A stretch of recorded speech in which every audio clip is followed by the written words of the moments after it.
The sun had already begun to set when Harrison adjusted the rearview mirror of his luxurious imported automobile. It had been a long day of negotiations, but he had finally managed to close the deal he had been pursuing for months. The last golden rays reflected on his angular and determined face. At 45 years old, Harrison emanated the confidence of a man who had built an empire with his own hands. His ever-attentive brown eyes now showed the weariness of someone who had lived every minute of the day intensely. The impeccably tailored suit on his athletic body contrasted with the worried look that appeared on his face when the radio announcer interrupted the music playing for an urgent bulletin. Attention listeners, the Meteorological Service has just issued a red alert.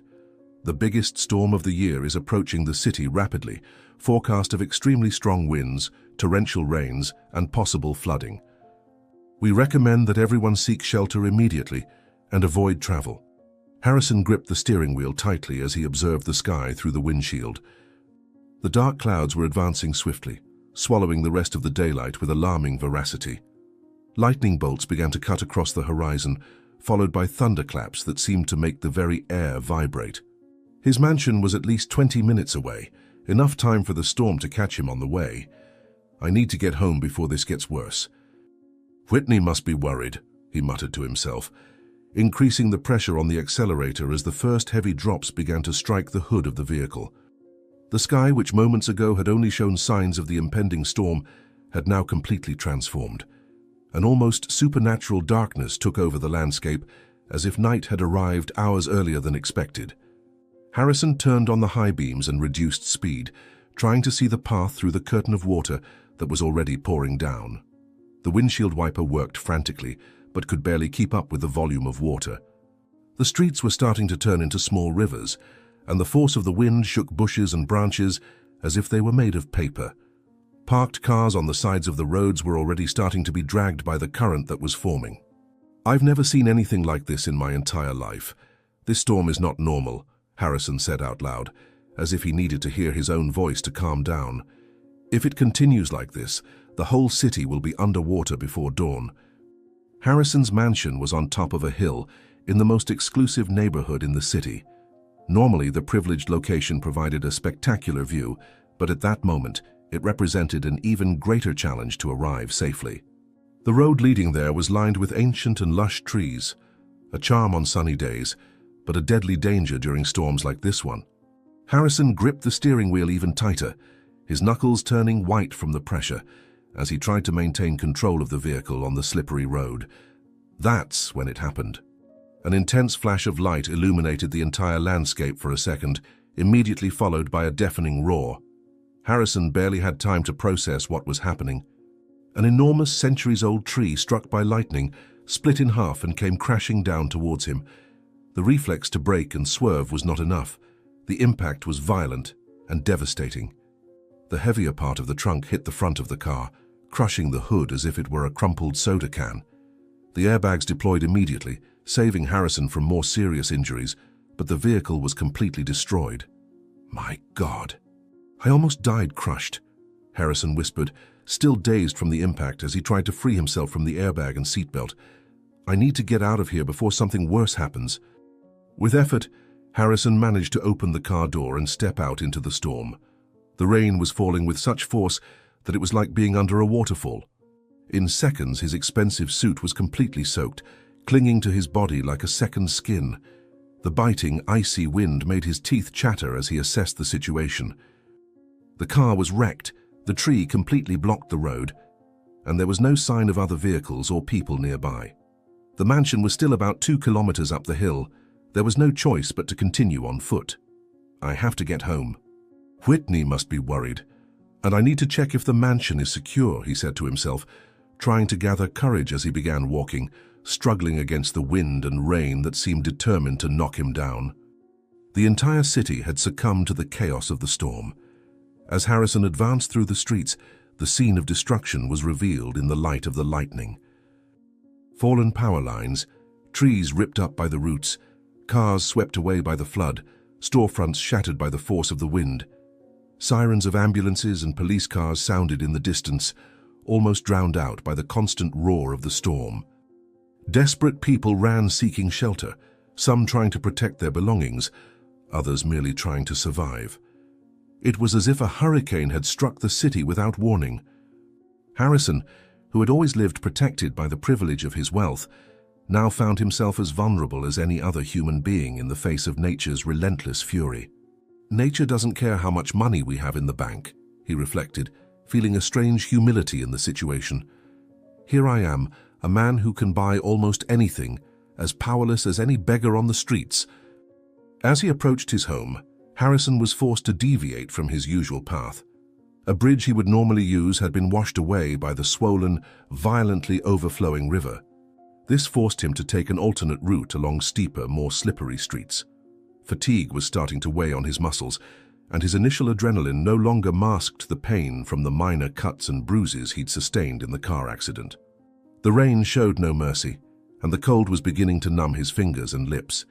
It was while rounding a particularly steep corner that the second accident occurred. The normally elegant cobblestone pavement had become a slippery trap under the torrential downpour. Harrison lost his balance and fell violently. The sharp, immediate pain in his right ankle made him cry out, his scream swallowed by the roar of the storm. He tried to get up, but the pain was so intense he nearly lost consciousness. His ankle had twisted at an unnatural angle, and any attempt to put weight on that foot resulted in unbearable agony. "No, I can't be stranded here," he groaned, dragging himself to the partial shelter of an awning. "I need to call for help." With trembling hands from pain and cold, Harrison searched his soaked coat pockets for his cell phone. It wasn't there. Desperate, he checked his pants pockets, but couldn't find it there either. The device must have fallen during the fall, or perhaps even in the car accident. He was isolated, injured, and unable to move or summon aid. For the first time in many years, Harrison felt genuine fear. Not for what material things he might lose, but for the very real possibility of not surviving that night. Whitney will never know what happened to me. I'm going to die here alone like some anonymous stranger, he thought bitterly, trying in vain to shield himself from the relentless rain battering his already weakened body. It was at this moment of utter despair that Harrison saw a figure emerge from the storm. At first he thought he was delirious from the pain and cold, but as the silhouette approached, he realized it was real. A young woman trudged forward, bent against the wind, clutching a bundle close to her chest. Even in the darkness, illuminated only by occasional flashes of lightning, Harrison could see that her clothes were torn and soiled, her thin face etched by a hard life on the streets. It was Dakota, one of the many homeless people living in the city, and the bundle she protected was her baby swaddled in damp blankets. "Sir, are you all right? Are you hurt?" Dakota asked, cautiously approaching, her dark eyes showing genuine concern. Harrison, overcoming the initial shock of being approached by someone in his vulnerable state, responded with a trembling voice. "My ankle. It's hurting a lot. I can't walk and I lost my phone. My house is at the top of the hill, the white mansion with columns." Dakota looked in the direction he indicated, then down at the baby in her arms. The child was unusually calm, as if understanding the gravity of the situation. With surprising determination, the young woman adjusted the baby onto one arm and extended the other to Harrison. "I know an easier way." "Come, I'll help you get home," she offered, a firmness contrasting her frail appearance. "My son and I also need shelter, or we won't survive this night." Harrison hesitated for a moment. Under normal circumstances, he would never accept help from a stranger, let alone someone clearly homeless. But these were not normal circumstances.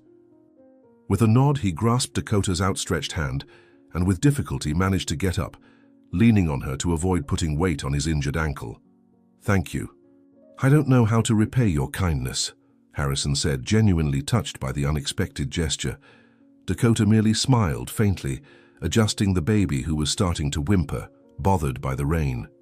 "You don't need to return the favor. Just survive this night with me." The journey to the mansion was an exhausting ordeal for both of them. Dakota, carrying her baby, and at the same time serving as support for Harrison, demonstrated a strength and resilience that the millionaire had never witnessed.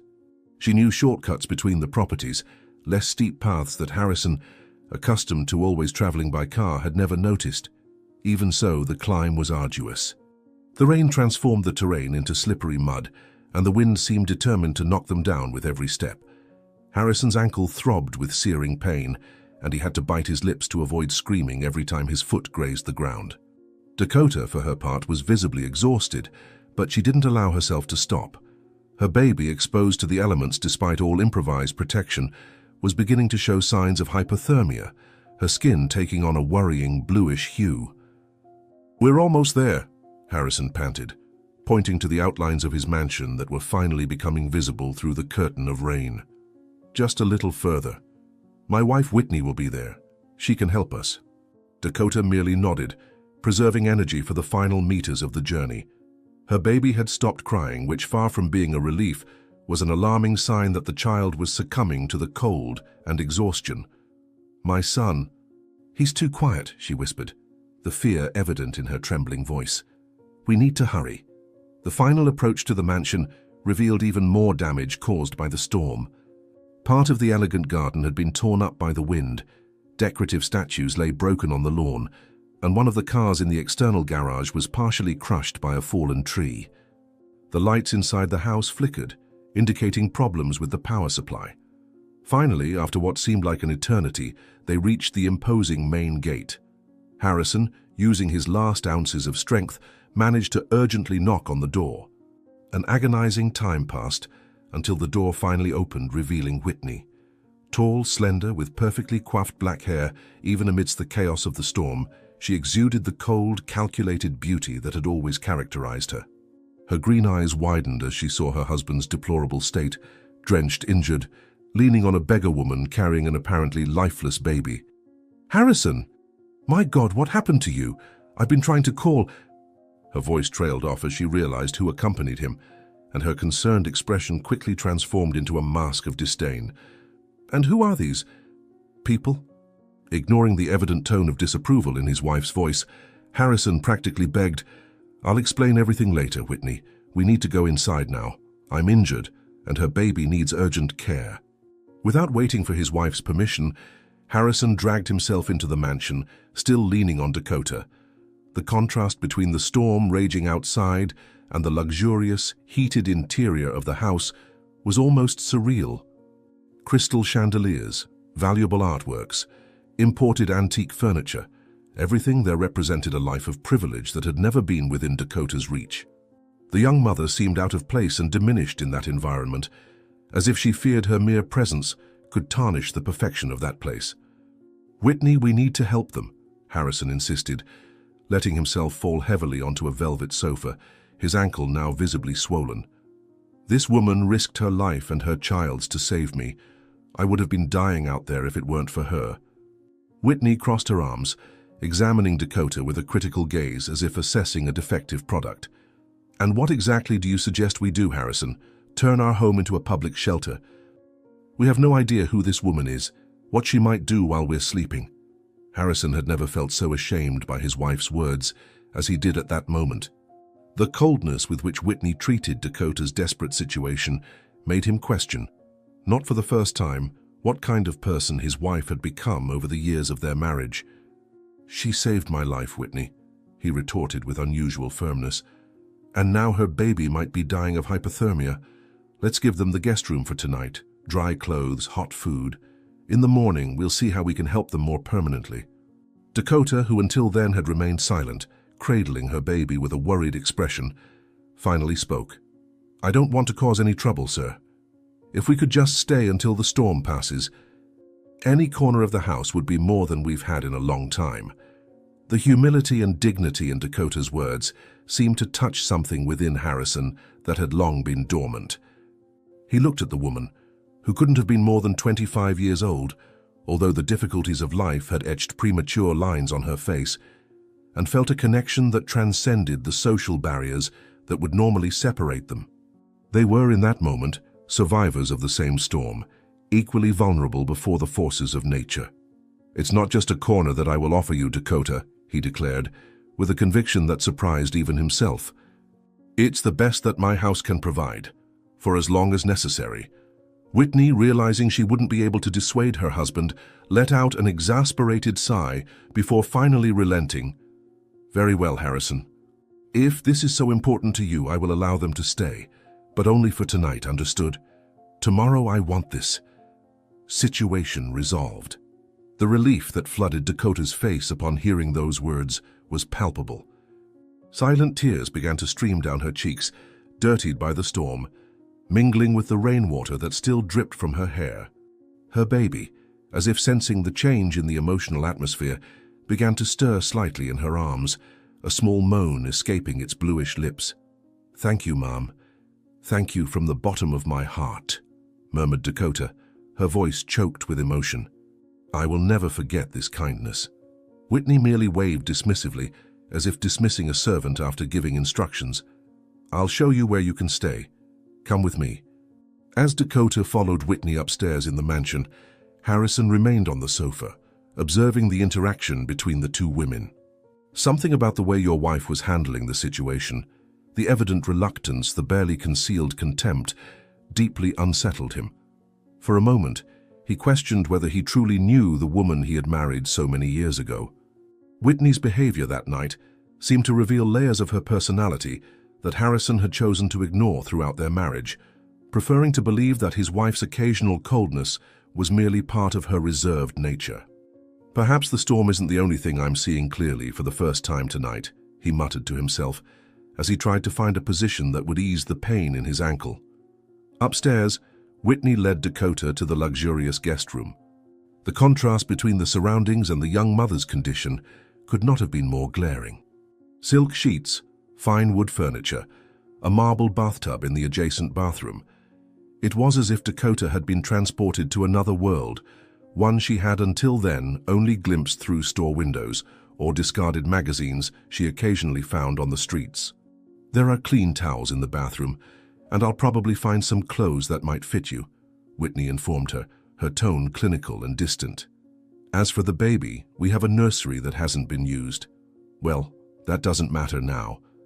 I'll bring something that can serve as an improvised crib."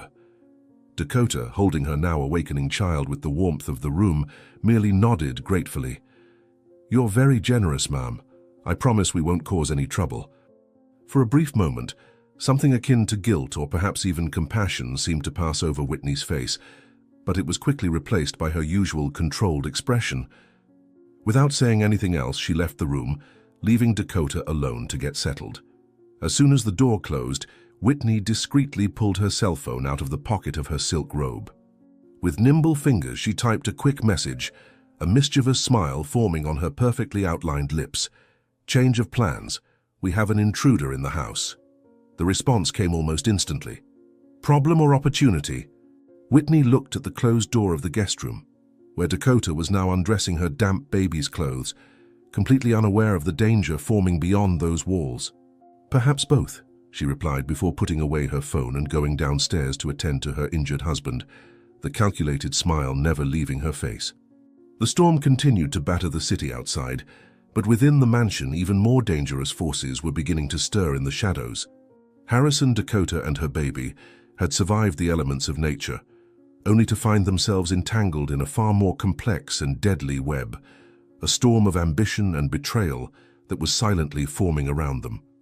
The storm had subsided somewhat in intensity, but the winds still howled around the mansion like restless ghosts.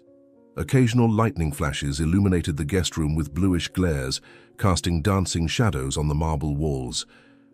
Dakota slept in a restless slumber, her body still adjusting to the uncommon comfort of the soft mattress, an almost forgotten sensation after so many months sleeping on hard cardboard and park benches. Her hands, even during sleep, remained protectively around the small bundle that was her son.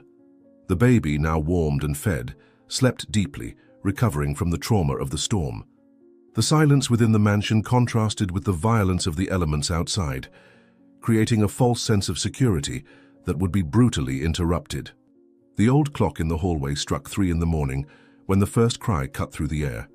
"Silence, my little one, we're safe here," Dakota whispered, instantly awakening at her son's first sob.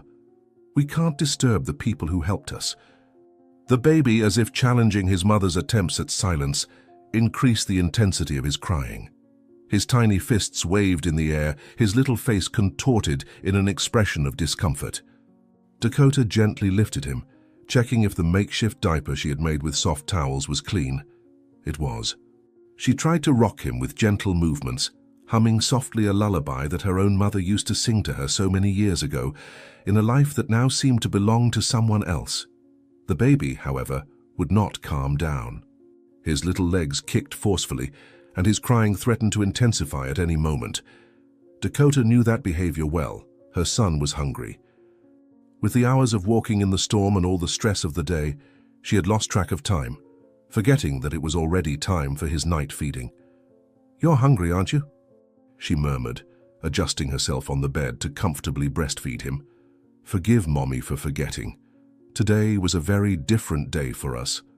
With gentle, practiced movements, Dakota cradled the baby at her breast. The little one immediately stopped crying upon finding what he was seeking, his little eyes closing in contentment as he nursed.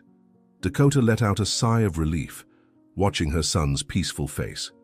This baby was all she had left in the world, her only family, her reason to keep fighting every day on the city's merciless streets.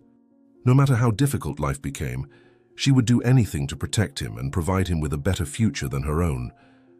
With each suck the baby took, Dakota felt the bond between them strengthening, a bond more powerful than any storm or adversity.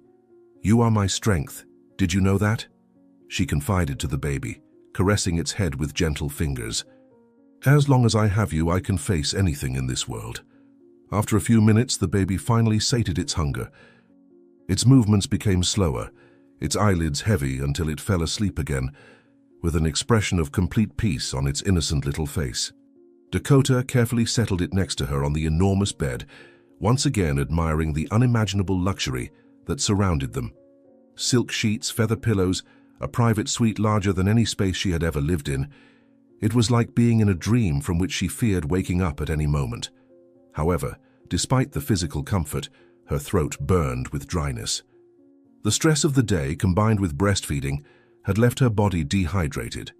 She tried to ignore the sensation for a few minutes, fearful of venturing through the unfamiliar mansion, but her thirst intensified with every passing moment. "I'll just get a glass of water and be right back," she whispered to the sleeping baby, tucking it between the soft pillows.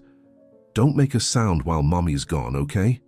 With extreme care not to wake her son, Dakota rose from the bed. The luxurious robe that Whitney had left for her, clearly with reluctance, enveloped her slim body like a cloud of silk. Barefoot, she silently opened the bedroom door, trying to memorize every detail so she could return without trouble. The hallway was long and ornate, illuminated only by the dim light of decorative lamps and the occasional flashes of lightning crossing the tall windows. Classical artworks adorned the walls, their figures seeming to watch her with judgmental gazes, as if they knew she didn't belong there. Dakota tiptoed forward, her heart racing with every creak of the noble hardwood floor beneath her steps. "Please don't let anyone hear me," she mentally pleaded, feeling like an intruder despite the invitation. "I don't want to seem ungrateful after so much kindness." After what seemed like an eternity, navigating through the labyrinth of corridors, Dakota finally caught sight of what appeared to be the main staircase. She descended carefully, leaning on the ornate railing, still uncertain about how to find the kitchen in that mansion that seemed more like a palace. That's when she noticed a sliver of yellowish light emanating from a half-open door on the ground floor. Guided by the illumination, Dakota approached silently, assuming she had found the kitchen. She was about to push the door open when the sound of a female voice made her freeze in place. It was Whitney speaking in a low and urgent tone. "Don't you understand, Wesley? There are only 2 days left before we pull off the heist. All of Harrison's money will be transferred to our overseas accounts. He doesn't suspect a thing." The words hit Dakota like a bucket of cold water. Motionless, barely daring to breathe, she pressed herself against the wall beside the door, becoming practically invisible in the shadows. Her heart was beating so violently that she feared Whitney might hear it. The woman's voice continued, now with a tone of increasing irritation. "Years planning this moment, and now this beggar shows up who could complicate everything. You should see how Harrison looks at her, as if she were some kind of saint for having helped him. I'm telling you, she could ruin everything if she stays here observing, asking questions." Dakota covered her mouth with her hands to stifle a gasp of shock. The man who had treated her with such kindness who had offered shelter to her and her son during the storm, was about to be robbed by his own wife. The injustice of the situation deeply revolted her. Harrison might be rich, yes, but he had shown a rare humanity in his treatment towards her, something that many people with far less had denied Dakota throughout her difficult life.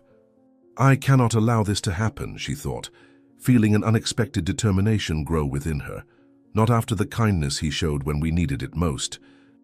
The conversation inside the kitchen continued, with Whitney discussing the final details of the plan.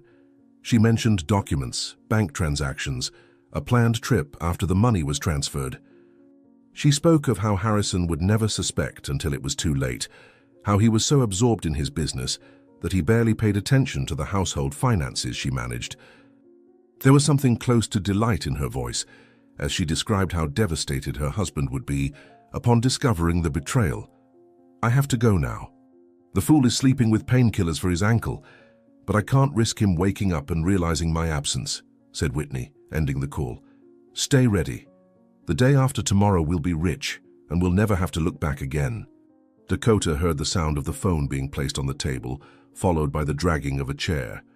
In panic, she looked around for a place to hide. The only option was a half-open door on the other side of the hallway. With no time to hesitate, she silently slid over there, entering the dark room seconds before Whitney emerged from the kitchen. Through the crack in the door, she saw the elegant silhouette of the woman pass through the hallway, climbing the stairs with confident steps that didn't reveal a fraction of the betrayal she was planning. "I have to find proof," Dakota muttered to herself, realizing she had entered what seemed to be Harrison's office. No one would believe the word of a beggar against a millionaire's wife. When she was sure Whitney had gone upstairs, Dakota carefully closed the office door behind her and looked for a switch. A soft light illuminated the room, an imposing study with floor-to-ceiling bookshelves, a huge carved wooden desk, and several meticulously organized files. For a moment, she felt intimidated by the task ahead of her. How would she find evidence of Whitney's plan in that sea of documents? And even if she did, how would she convince Harrison that his wife was planning to betray him? He would probably throw her out of the house before she could even finish speaking. But the image of the injured man, sincerely thanking her for helping him, strengthened her resolve. "If I don't try, I'll be an accomplice through silence," she decided, approaching the desk with renewed determination. "I need to find something concrete." With trembling but resolute hands, Dakota began examining the documents on the desk. Financial reports, contracts, business correspondence, nothing that seemed suspicious at first glance. She carefully opened the drawers one by one, trying to maintain the exact organization so no one would notice her search. It was in the third drawer that she noticed something strange. The bottom seemed shallower than it should be, considering the depth of the drawer from the outside. Her fingers, trained by years of survival on the streets, where every resource needed to be maximized, immediately detected the inconsistency. "There must be a secret compartment here," she murmured, examining the edges of the drawer with meticulous attention.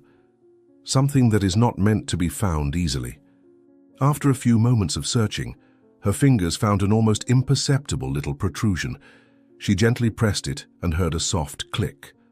The false bottom of the drawer rose, revealing a hidden compartment containing a red leather folder. With her heart racing, Dakota took out the folder and opened it on the table. Its contents left her breathless. Detailed documents of overseas bank accounts, pre-filled transfer forms only awaiting signatures, and most incriminating, handwritten notes detailing the plan to divert Harrison's fortune, including dates, amounts, and even plans for a possible accident if he discovered the fraud before it was completed. "My God, she's not just planning to rob him. If something goes wrong, she plans to kill him," Dakota whispered, horrified by the cold calculation revealed in those papers. "This is not just a financial scam, it's a complete conspiracy." Quickly, Dakota selected the most compromising documents, those containing Whitney's handwritten notes and the details of the overseas accounts. She carefully folded them and hid them in the pocket of her robe. She was about to replace the folder in the secret compartment when a subtle noise made her freeze. It was nearly imperceptible, but her senses, sharpened by years of living on the streets where detecting danger before it manifested was a matter of survival, picked up the sound of controlled breathing coming from the door. Slowly, Dakota raised her eyes. For a fleeting instant, through the crack in the door, she saw an eye watching her. Whitney's cold, green eye, glinting with malice in the shadows. Before she could react, the presence silently disappeared, like a predator deciding to wait for the ideal moment to attack. Dakota remained motionless for several seconds, panic threatening to completely overwhelm her. Whitney had seen her. She knew that Dakota had discovered her secret. What would she do now? My son, was her first coherent thought, fear for herself instantly replaced by concern for her baby. I need to get back to him immediately. With uncontrollably trembling hands, Dakota replaced the folder in the secret compartment, closed the false drawer, and rearranged everything exactly as she had found it. She turned off the office light and opened the door with extreme caution, peeking into the hallway. It was empty and silent. Gathering all her courage, Dakota left the office and quickly headed for the stairs, climbing them as silently as possible. Every shadow seemed to hide a threat. Every creak of the floorboard sounded like an alarm to her hyper-alert ears. I just need to reach the bedroom, get my baby, and get out of this house, she frenetically planned as she advanced down the upstairs hallway. We can face the storm again, but I can't risk staying here now. As she reached the guest room door, Dakota hesitated. A sixth sense warned her that something was wrong. With her heart pounding painfully against her ribs, she pushed open the door and entered. The dim light of the lamp still illuminated the room exactly as she had left it, the sheets tousled on the enormous bed, the pillows arranged to protect the baby from potential falls. But there was a crucial difference, an absence that froze the blood in her veins and made her world instantly crumble. Her baby was no longer there. No, no, no, no, she whispered in growing despair, running to the bed and frantically rummaging through the sheets, as if her child could be hidden among them. Where are you, my love? Please don't do this to me. The reality, however, was undeniable. The baby had disappeared. Dakota checked under the bed, inside the closet in the adjacent bathroom, every corner of the spacious room, knowing in her heart that it was futile, that her momentary absence had cost her the most precious thing in her life. A sob escaped her throat, followed by another and another, until she had to press her face against a pillow to muffle the sound of her agonizing pain. She took him, she finally realized, the horror of the situation hitting her like a physical blow. Whitney took my baby to silence me. As the storm continued to beat against the mansion's windows, Whitney moved silently through the back corridors of the property, carrying a small bundle in her arms. The baby, surprisingly, remained asleep, as if sensing the danger of making any noise. The woman reached a rarely used wing of the mansion, locking herself in an isolated room that Harrison never visited. With calculated movements, she settled the baby in a small improvised bed and took the phone from her pocket, quickly dialing. "Wesley, there has been a complication. The beggar discovered our plans," she whispered with controlled urgency. "Yes, I'm sure. She was rummaging through the documents in the office.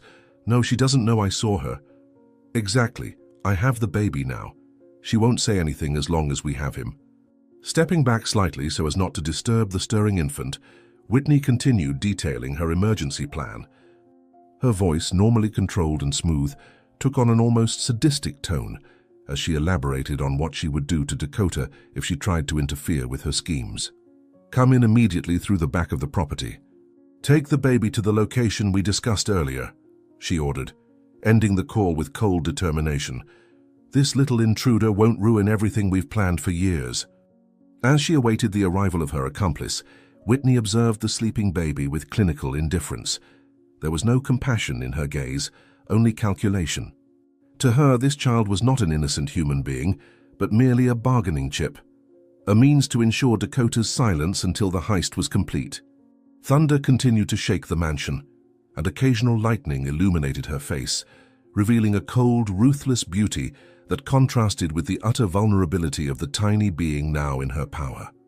"It's nothing personal, little one," she murmured to the baby, who now opened their eyes confused by the unfamiliar surroundings. "Your mother simply happened to be in the wrong place at the wrong time, just like Harrison was when he married me." Minutes later, discreet headlights briefly illuminated the rear garden of the mansion. Whitney picked up the baby, who was now starting to whimper, firmly wrapping them in blankets to muffle any sound. She descended a rarely used service staircase, skillfully avoiding the areas of the house that could be under surveillance from the security cameras Harrison had installed. She knew every blind spot on the property, every secret path, knowledge patiently accumulated over years preparing for this moment. Upon reaching the back of the mansion, the rain immediately soaked her elegant silk robe, but Whitney hardly seemed to notice. Wesley was waiting for her in an inconspicuous car, the engine running, ready to depart at any moment. He was a middle-aged man with hard features and eyes that had seen too much to care about moral issues. His relationship with Whitney went far beyond their financial partnership in the scam against Harrison. They had been lovers for years, united by ambition and a complete lack of scruples. "Are you sure this is necessary?" he questioned, looking uncomfortable at the now fully awake baby who was starting to cry more intensely. Kidnapping is something completely different from financial fraud. The penalties are much more severe. Whitney handed the baby to Wesley with barely concealed impatience. "Don't be a coward now. It's only for 2 days until the money is transferred. Afterwards, we leave the baby somewhere it can be easily found, and we disappear forever." Wesley nodded reluctantly, settling the now crying baby in the back seat of the car. "And what about the mother? She could go to the police at any moment." A cruel smile curved Whitney's perfect lips. "She won't do anything while we have her child. And if she tries anything stupid, well, accidents happen every day, don't they? Especially during storms like this." With one last look at the mansion she would soon leave behind, Whitney stepped a few paces away from the car. "Go now. Keep the baby alive and hidden. I'll contact you when it's safe to make the exchange." Wesley started the car and drove silently down the back service road of the property, taking with him the innocent baby who had now become the central piece in a dangerous game of greed and betrayal. The rain quickly erased the tire tracks in the mud, as if the vehicle had never been there.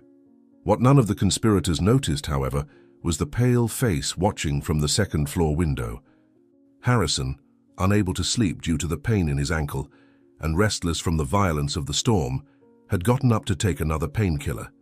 That's when he noticed strange movements in the garden. Through the curtain of rain, he saw an unknown man get into a car and drive off with what appeared to be a small bundle. Even more disturbing was recognizing the silhouette of his own wife, standing in the rain, watching the car leave before returning inside the mansion. Who was that man? Harrison muttered to himself, his face reflecting confusion and growing suspicion. And what was Whitney doing in the gardens in the middle of the night during a storm? The pain in his ankle momentarily forgotten, Harrison remained motionless by the window, an unsettling feeling settling in his chest. Something was deeply wrong in his home, and the storm outside seemed only a prelude to the storm that was about to unfold in his life. The first rays of sun began to tint the sky with pale shades of pink and gold, gradually dissipating the heavy clouds that had dominated the night. The storm had finally abated, leaving behind a trail of destruction and an almost reverent silence. Broken branches, torn shingles, and enormous puddles decorated the grounds of the mansion, silent witnesses to the fury that had now calmed. The air was filled with the characteristic smell that follows great storms, a mixture of damp earth, broken foliage, and renewal. Harrison had not been able to sleep for the rest of the night. The scene he had witnessed through the window, Whitney handing something over to a stranger in the midst of the storm, disturbed his thoughts like a persistent echo. On top of that, the pain in his ankle had returned with renewed intensity when the painkillers wore off. But it wasn't just the physical discomfort that kept him awake. There was something deeper, a growing uneasiness he couldn't name. Sitting on the edge of the bed, watching the dawn through the partially open curtains, Harrison tried to organize his confused thoughts, seeking a rational explanation for his wife's strange behavior. "Maybe I'm overreacting," he muttered to himself, massaging his swollen ankle. "But why would she be out there in the middle of the storm, with a man I've never seen before?" With considerable effort, Harrison stood up, leaning on an improvised cane that one of the staff had provided before they were all dismissed due to the storm. The silence of the mansion was oppressive, almost as if the imposing building was holding its breath, awaiting the events that were about to unfold. Limping slowly down the hallway, Harrison decided to check on how Dakota and her baby had spent the night. A feeling of guilt bothered him. He hadn't been an adequate host, withdrawing to his room without ensuring they were comfortable. The young woman had risked her life and that of her child to help him. The least he could do was make sure they were all right after the traumatic night. Moreover, a part of him sought the simplicity and honesty he had perceived in Dakota, a comforting contrast to the growing sense that something was deeply wrong in his own home, in his own marriage. I hope they managed to rest, he thought, approaching the guest room door. Perhaps I could offer for them to stay longer until she finds a suitable place to live with the baby. Harrison gently knocked on the door, but there was no answer. After waiting a few moments, he knocked again, a little louder. The silence continued. A pang of worry began to grow in his chest. Could it be that they had left during the night, back to the streets, without even saying goodbye? The idea saddened him more than he expected. Deciding that he needed to check, he gently turned the doorknob and opened the door. The room was partially illuminated by the soft light of dawn seeping through the cracks in the curtains. The scene he found was one of absolute chaos. Open drawers, objects scattered on the floor, pillows and blankets thrown in every direction, as if a hurricane had passed through the room. In the midst of that disorder, Dakota lay unconscious on the carpet beside the bed, her pale face marked by dried trails of tears, her disheveled hair framing her anguished expression even in unconsciousness. But what made Harrison's blood run cold was the glaring absence. There was no sign of the baby. It was evident that a frantic search had occurred in that room. Dakota had clearly turned over every inch of the room, desperately looking for her son before her body, exhausted by the storm, breastfeeding, and the emotional trauma of the discovery, simply collapsed.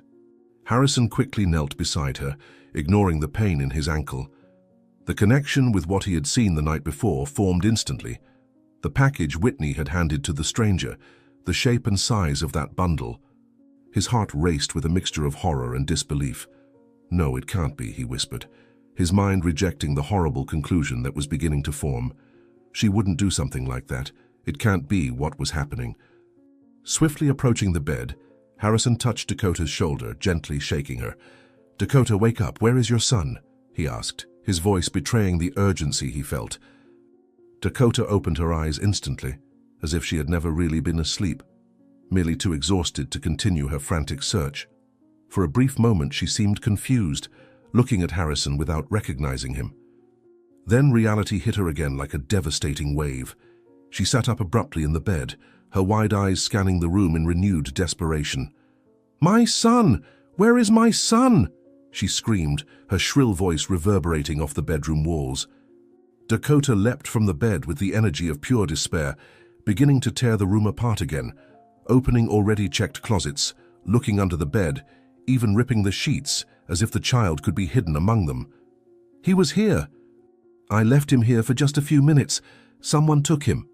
Harrison watched the scene unfold with growing horror, his mind struggling to process what was happening. He knew small infants couldn't move on their own. If Dakota's son had vanished, it could only mean someone had deliberately taken him. The image of the stranger receiving a package from Whitney the previous night came back in full force, now laden with a sinister meaning he could no longer ignore. "Calm down, Dakota, we'll find him," he tried to reassure her, although his own voice trembled slightly. "When was the last time you saw him? What happened during the night?" The noise of the frantic search and desperate screams echoed through the silent mansion, inevitably reaching other ears.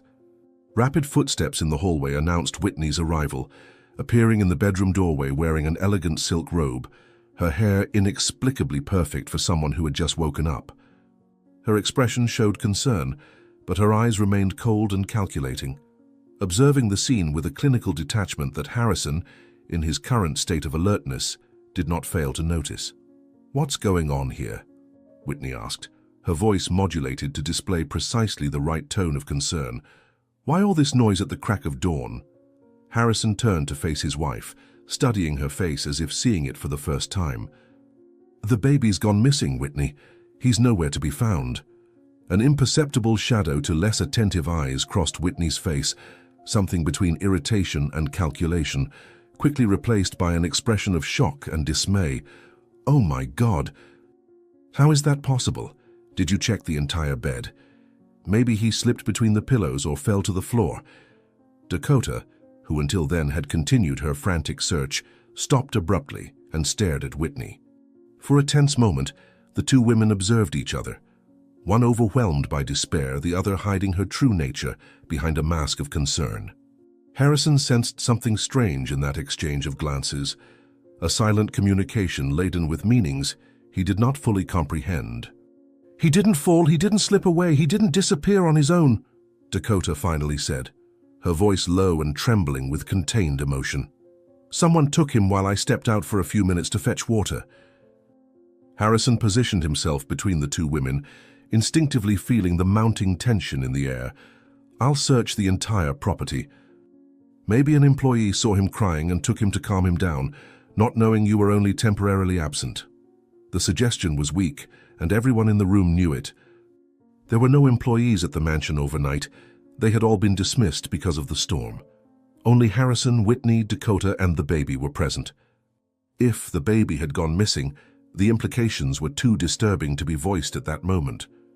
"I'll do that right now," Harrison declared, moving towards the door with the determination of a man who desperately needs to believe there is an innocent explanation for what is happening. "Dakota, stay here in case he's brought back. Whitney, could you check the rest of the house?" Whitney nodded gracefully, her composure perfectly maintained. "Of course, dear. I'll do that immediately." As soon as Harrison hobbled out of the room, the atmosphere changed instantly. Whitney closed the door with a swift, silent motion, turning to face Dakota with a completely transformed expression.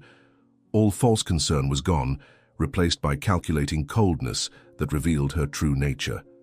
Her green eyes, previously feigning compassion, now glinted with an undisguised threat. "I know you've been snooping where you shouldn't have," Whitney said in a low, menacing voice, taking a step towards Dakota. "I saw you in Harrison's office last night, rifling through his documents.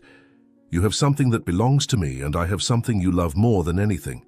Dakota instinctively recoiled, her hand automatically going to the pocket of her robe, where she still kept the incriminating documents. Fear for her son battled with the rising anger in her chest. "Where is my baby? What have you done with him?" A cruel smile curved Whitney's perfectly outlined lips. "He's safe, for now, and he'll stay that way if you cooperate. Either you hand over what you took from the office, or you'll never see your son again." The blatant cruelty in Whitney's words sparked a transformation in Dakota. Initial despair gave way to a protective fury that only mothers can feel when their children are threatened. Her eyes, previously brimming with tears, now burned with fierce determination. She straightened her shoulders and faced Whitney directly, no longer shrinking back. "You're a monster," she declared, her voice trembling not with fear now but indignation. "How can you do this to an innocent child? For money. Harrison gave you everything, luxury, comfort, social standing, and this is how you repay him. By stealing from him and threatening a defenseless baby?" Whitney laughed, a melodious sound that contrasted disturbingly with the cruelty of her actions. "Don't be naive. This world belongs to the strong, those who take what they want. Harrison is a sentimental fool just like you. That's why people like you always end up losing to people like me." Dakota stepped forward, her determination growing with every second. "I'll tell Harrison everything. I'll show him the proof of your scheme. He'll know exactly what kind of snake he welcomed into his home." Whitney's countenance hardened, all pretense of civility abandoned. "Do that and it will be the last thing you ever do. And as for your precious baby, let's just say little accidents happen to tiny children every day." The explicit threat to her child was the last straw. With a sudden movement born of pure maternal instinct, Dakota shoved Whitney aside with surprising force, causing her to stagger against the wall. Before the woman could recover, Dakota ran for the door, wrenching it open violently. "You won't get away with this," she shouted, already running down the hallway toward the stairs. "I'll find my son and expose you no matter what it takes." Whitney regained her balance quickly, but made no move to pursue Dakota. Instead, a confident smile crept onto her face as she watched the young mother disappear down the stairwell. "Run all you like," she murmured to herself. "You have no idea what you're up against." Dakota flew down the stairs, burst through the main lobby and out the front door, which Harrison had left unlocked when departing on his search of the grounds. The fresh morning air hit her face, bringing with it the full realization of the enormity of what she was facing. She was alone, resourceless, unfamiliar with the area, up against powerful people who had her child.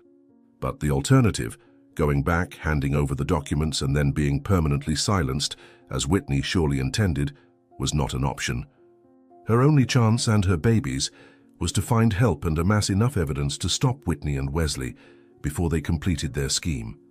"I'll find you, my love," she vowed to the wind, already running down the muddy path leading away from the estate. "Mommy won't give up, no matter what happens." Hours passed. The sun was already high when Harrison finally returned to the mansion, exhausted and disheartened.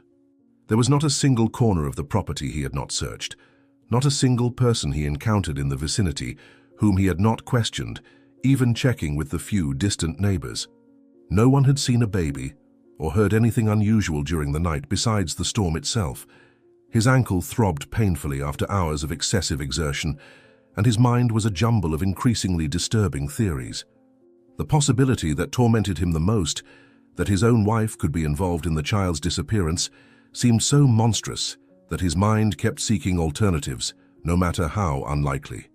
"Any sign of him?" he asked as soon as he entered, finding Whitney seated elegantly in the living room, flipping through a magazine as if it were just another ordinary day. Whitney raised her eyes, her face a masterpiece of feigned concern. "Nothing, dear. I checked every room in the house, even the basement and the attic. There's no sign of the baby anywhere." Harrison let himself drop heavily into an armchair, the weight of his failed search compounding his physical pain. It was then that he noticed Dakota's absence. "Where is she? She was resting when I left." A perfectly calculated sigh escaped Whitney's lips. "She left. She was completely distraught, as you saw. She said she needed to search for her son herself, that she couldn't just sit and wait. I tried to stop her, told her you were doing everything you could, but she wouldn't listen to me. She ran off like a madwoman." Harrison studied his wife's face, searching for any sign of falsehood. Years of living together should have made him an expert at reading Whitney's expressions, but at that moment he felt like he was looking at a stranger. There was something in the way she recounted the events, a subtle detachment, a lack of genuine empathy, that fed his growing suspicions. "And you just let her go like that? Alone, desperate, unfamiliar with the area, after a storm that left everything devastated?" he questioned, unable to fully conceal the disbelief in his voice. Whitney adjusted herself in the armchair, her body language subtly defensive. "What could I do, Harrison? I couldn't lock her up here against her will. She's an adult. She made her decision." Harrison nodded slowly, more out of habit than actual agreement. "I'm going to call the police. A missing child and a vulnerable woman wandering the streets. This can't wait any longer." A momentary shadow crossed Whitney's face. "Do you really think it's necessary to involve the authorities? It could create a scandal, bring unwanted attention to our family." His wife's response was as revealing as it was shocking. In the midst of a crisis involving a missing child, her primary concern was social appearances and possible scandals. Harrison felt something harden within him, a resolution he had never experienced before in his marriage. "A child is missing, Whitney. An innocent child who spent the night under our roof, under our responsibility. And you're worried about what the neighbors will think." His voice was low but carried a new intensity. "I'm calling the police right now, and after that, you and I need to have a serious conversation." Harrison rose and headed to his office, leaving Whitney visibly unsettled for the first time that morning. As he closed the door behind him, he allowed the mask of controlled calm to finally drop. His world was crumbling around him, and the person he trusted most seemed to be at the center of the collapse. He picked up the phone, but before dialing, his eyes landed on a framed photograph on his desk. Him and Whitney on their wedding day, 8 years ago. Her eyes studied the image as if searching for clues, signs she should have perceived long ago. In the portrait, Whitney was stunning in her wedding dress, a radiant smile lighting up her perfect face. Harrison observed every detail now with fresh eyes, the smile that didn't quite reach her eyes, the calculated way she clutched his arm, as if displaying a newly won trophy. How could he have been so blind for so long? "I never really knew her," he realized with painful clarity. "All these years living with a stranger, merely playing the role of loving wife." As he dialed the police number, Harrison made a silent decision. Regardless of what happened next, nothing would be the same. If his suspicions were confirmed, if Whitney was truly involved in the baby's disappearance, or any other shadowy dealings as his gut now screamed, there could be no forgiveness. The indulgent man who tolerated his wife's little signs of coldness and manipulation had died that morning, along with his illusions. "Police department, what is your emergency?" answered a female voice on the other end. Harrison took a deep breath, aware that his next words would initiate an avalanche of events that could shatter his life as he knew it. "I need to report a missing baby and its mother." Thousands of meters from the mansion, in an abandoned house on the outskirts of town, a very different scene was unfolding. Dakota's baby cried incessantly, its little face red from sheer effort, tiny fists flailing in the air. The piercing sound reverberated through the peeled and moldy walls of what had once been an elegant property, now reduced to a skeleton of its former glory. Wesley paced nervously back and forth, running his hands through his graying hair in a gesture of mounting frustration. I wasn't prepared for this, dealing with a baby that wouldn't stop crying in a place that was supposed to remain discreet and not draw attention. "Shut up, please," he mumbled to the child, knowing how useless his request was. "Someone will hear you and then we'll all be done for." The cell phone in his pocket vibrated, increasing his anxiety even further. He answered quickly, stepping away a few paces from the improvised cradle made of boxes and blankets where the baby was thrashing about. "It was about time you called," he said with barely contained urgency. "This baby won't stop crying." "I don't know what to do with him," Whitney's cold voice responded from the other end of the line. "Give him sugared water. That should calm him down for a while. We have bigger problems here. Harrison is back from his search and is calling the police, and worse, the beggar woman has disappeared." Wesley felt a chill of fear running down his spine. "What do you mean, disappeared? Weren't you watching her?" "She caught me by surprise," Whitney admitted, irritation evident in his voice. "I confronted her about the documents she took from the office, and she reacted unexpectedly. She pushed me and ran off before I could stop her." Wesley closed his eyes, trying to contain his growing panic. "This is disastrous. If she goes to the police, we're done for. She has concrete evidence against us, Whitney." A tense silence followed from the other end of the line, interrupted only by the distant sounds of Harrison talking on the phone in the office. When Whitney spoke again, his voice had regained its usual calculating coldness. "Keep the baby alive and hidden. It's our only leverage now. I'll try to buy time here with Harrison and the police, and as for the beggar woman, well, a woman in her condition, without resources, without credibility, who would believe her against me?" Wesley didn't share Whitney's optimism. Don't underestimate a mother's desperation to find her child. "And if she really has those documents, then we'll have to find her first," Whitney interrupted, her voice taking on a somber tone that made Wesley shudder. "And make sure she never becomes a problem for us again." The baby continued crying, its desperate wail for its mother echoing through the abandoned house like an ominous harbinger of the events yet to come. Wesley hung up the phone and looked at the child with a mixture of irritation and growing remorse. He had never planned to reach this point. Financial fraud was one thing. Kidnapping and potentially worse was something entirely different. "What have I gotten myself into?" he whispered to himself as he tried clumsily to prepare the sugar water for the baby. "How did I let it come to this?" Outside the mansion, beyond the reach of Harrison, Whitney, or Wesley, Dakota ran with all the energy her exhausted body could muster. Her bare feet were sore and dirty, her face marked by dried and fresh tears, her heart shattered into 1,000 pieces by the forced separation from her child. But in her eyes burned a fierce determination that no adversity could extinguish. "I will find you," she repeatedly promised, like a mantra that kept her moving, "and then I'll make those monsters pay for what they've done to us." The documents still secure in her pocket were her only weapon in this uneven war. That and the unconditional love of a mother who would face hell itself to protect her child. Morning advanced, and with it a plot of betrayal and redemption that would forever change the lives of all involved. The night had been long and torturous for Harrison. The revelations of the previous day, the disappearance of the baby, Dakota's state, the inconsistencies in Whitney's explanations, all blended in his mind like pieces of a dark puzzle beginning to form a disturbing image. The police had registered the occurrence, but without concrete evidence of a crime, they classified the case merely as a disappearance, promising preliminary investigations that Harrison knew from experience would be superficial. His wife, with her unquestionable ability to manipulate situations, had convinced the officers that Dakota was likely an unstable woman who had abandoned her own child, a story that, to his disgust, seemed more plausible to the authorities than that of an elaborate conspiracy involving the respected wife of an important businessman. Sitting in his office as the sun finally rose after that sleepless night, Harrison contemplated the portrait of his marriage with new eyes. Every memory, every moment shared with Whitney was now stained by suspicion, every gesture of affection questioned as to its authenticity. The pain in his ankle had become secondary.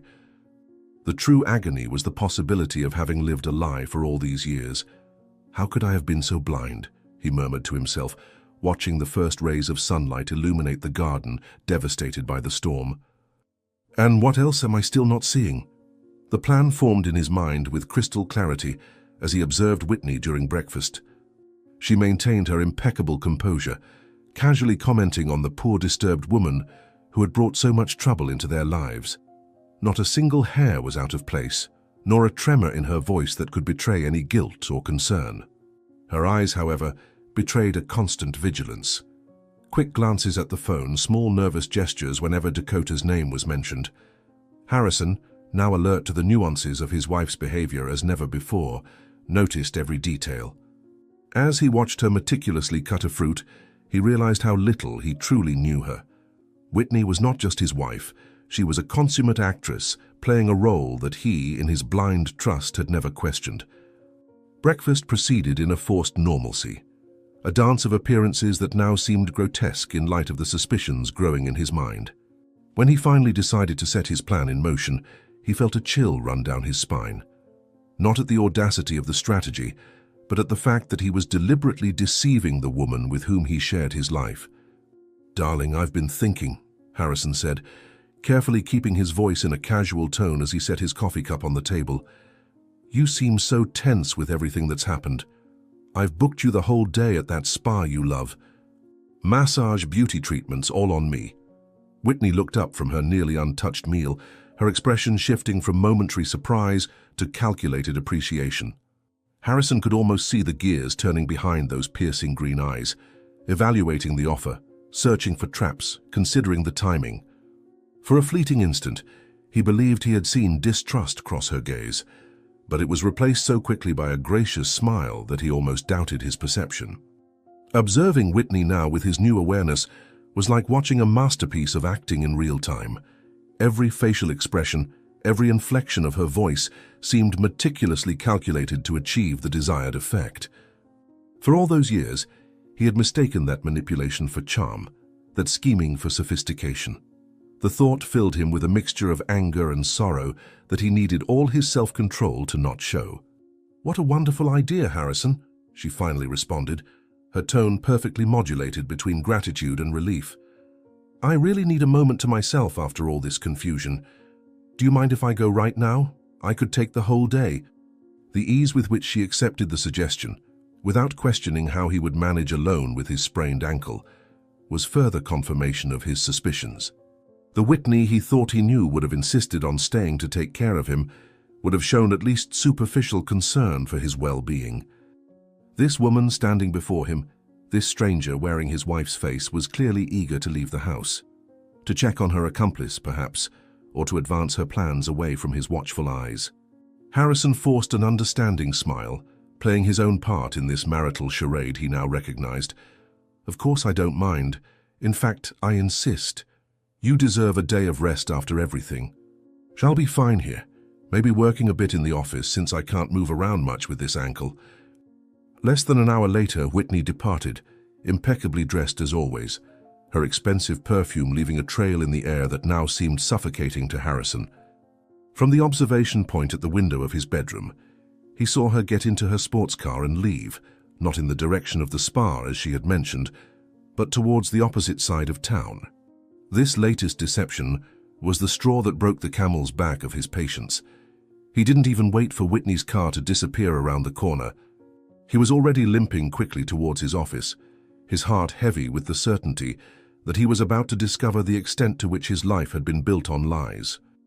"Now we'll see who you really are, Whitney," he said to his wife's portrait on his desk as he closed the office door. "And what you really did." Harrison's office, normally a sanctuary of order and tranquility, quickly transformed into the epicenter of a frantic investigation. With a determination fueled by anger and concern for Dakota and her baby, he began to systematically examine every drawer, every file, every document that might contain clues about Whitney's secret activities. Years of blind trust had created the perfect environment for betrayal. He had delegated many responsibilities related to household finances, joint accounts, even certain minor business decisions to Whitney. At the time, he had considered it a demonstration of trust, a way to include her in his professional life. Now he realized how naive he had been. The files revealed subtle but increasing inconsistencies, small transfers to unknown accounts that individually would not raise suspicion, but which added up over the years to a considerable fortune. Documents for properties he never knew he owned, investments in his name in companies he had never authorized, powers of attorney signed in moments of distraction that granted Whitney more power over his assets than he had ever imagined. The magnitude of the betrayal went far beyond what he had initially suspected, and each new discovery was like a stab in his already tattered sense of trust. "My God, she has been planning this for years," Harrison whispered, holding a power of attorney document that granted Whitney full authority over his main bank accounts. "How could I have been so stupid as to sign this without reading it?" With trembling hands, Harrison picked up the phone and dialed the number of his personal accountant. The ensuing conversation only confirmed his worst fears. Large sums of money, almost half of his fortune, were being prepared for international wire transfers scheduled for the coming days. The accountant, a competent professional who had worked with him for years, was clearly surprised and disturbed by the situation, explaining that all the authorizations appeared to be in order, with authenticated signatures and seemingly legitimate approvals. The scheme was meticulously planned, with legal loopholes carefully exploited to make any subsequent challenge difficult. After ending the call, Harrison contacted his lawyers, who promised immediate action to block any pending transfers and initiate the necessary legal proceedings to protect his assets. With each conversation, each revelation, the image of Whitney in his mind transformed more and more, from the devoted wife he thought he knew to a cold, calculating manipulator who had orchestrated a monumental betrayal. "Block everything immediately," Harrison instructed his lead attorney, his voice now firm with a resolve that brooked no dissent, "and prepare the divorce papers. I want her to have access to not a single penny when this is over." With the calls finished, Harrison turned his attention to another potential piece of evidence that only he knew existed. He approached a seemingly decorative panel on the wall behind his desk and pressed a specific sequence of notches in the wood. With a soft click, the panel slid open, revealing a small monitor connected to the security camera system he had secretly installed at strategic points throughout the mansion. It was a measure he had taken years ago, not out of distrust of Whitney, but as a precaution after a break-in at a close friend's home. Ironically, the system he had installed to protect his family would now become the instrument to expose the betrayal within his own home. The cameras, small and practically invisible, had been positioned in discreet locations, including one in his own office pointed directly at his work desk. With nimble fingers, Harrison navigated through the system, rewinding the recordings until the previous night, searching for the moment when Dakota entered the office. "Let's see what really happened here," he murmured, his eyes fixed on the screen as the images from the previous night began to unfold. "Show me the truth I failed to see." The recordings confirmed everything Harrison feared and more. He saw Dakota cautiously entering the office, clearly startled after hearing something disturbing. He watched her discover the secret compartment in the drawer, something not even many of his closest associates knew about, and examine the documents with growing horror. And then the crucial moment. Whitney secretly observing Dakota through the slit of the door, her face revealing an expression Harrison had never seen before, a mixture of cold rage and predatory calculation that transformed her elegant features into something almost unrecognizable. Without audio, Harrison could not hear what was said when the two women confronted each other later in the guest room, but the body language was eloquent enough. Whitney, domineering and menacing. Dakota, initially cowed, then exploding in a protective fury before fleeing. It all fit. The uncovered documents, the blackmail involving the baby, Dakota's desperate flight. The footage not only confirmed his suspicions about Whitney's involvement in the baby's disappearance, but also revealed the depth of his wife's deception, a woman capable of threatening an innocent child to protect her criminal schemes. "So this is how it ends," Harrison whispered to himself, a deep sadness momentarily replacing the rage as he watched the stranger he had shared a bed with for 8 years. Our entire marriage was just preparation for this heist. With the evidence in hand and the painful certainty of Whitney's betrayal, Harrison now faced an even more urgent mission: finding Dakota before Whitney or her accomplice found her. He knew the young mother would be desperate, alone and vulnerable on the streets, without resources or knowledge of the city to aid her search for her son. He also knew that Whitney would not hesitate to permanently silence her if she found her first. The woman he had seen in the footage was capable of anything to protect her plans. Gathering the most important documents and making copies of the recordings, Harrison prepared to leave. His ankle protested painfully, but the urgency of the situation made the discomfort irrelevant. He needed to find Dakota, not only to help her recover her son, but also because she may have additional information or documents that could be crucial to completely dismantle Whitney's scheme.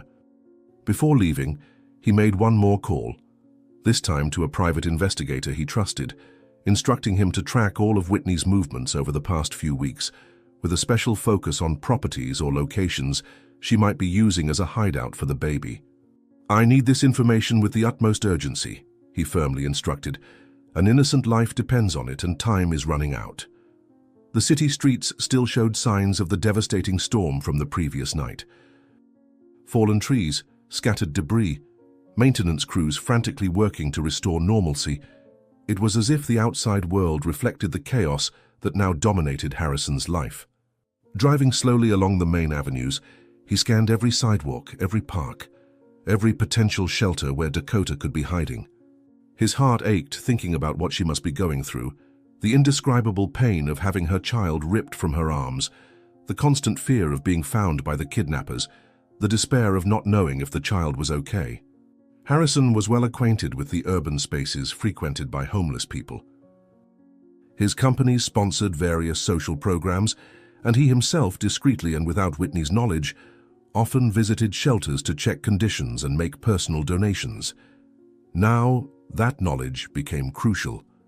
Methodically, he began making his way through every place where Dakota might seek refuge: overnight shelters, community kitchens, parks known for embracing those with nowhere to go. At each stop, he discreetly showed a photo taken of Dakota when she was sleeping exhausted at the mansion, asking if anyone had seen her. "It's important that I find her before others do," he repeatedly explained, without going into details about who those others were. "She's in danger and desperately needs help."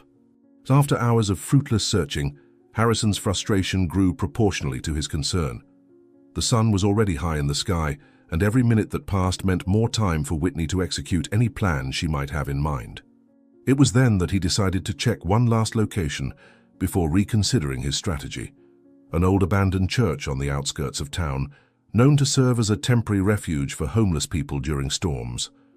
The building, an imposing Gothic structure that had been closed due to structural issues years ago, stood solitary against the blue sky, its partially destroyed towers casting elongated shadows on the surrounding grounds. Parking the car at a discreet distance, Harrison cautiously approached the main entrance, partially blocked by nailed boards that, he immediately noticed, had been recently displaced to allow passage. With his heart racing in anticipation, he entered the abandoned sacred space.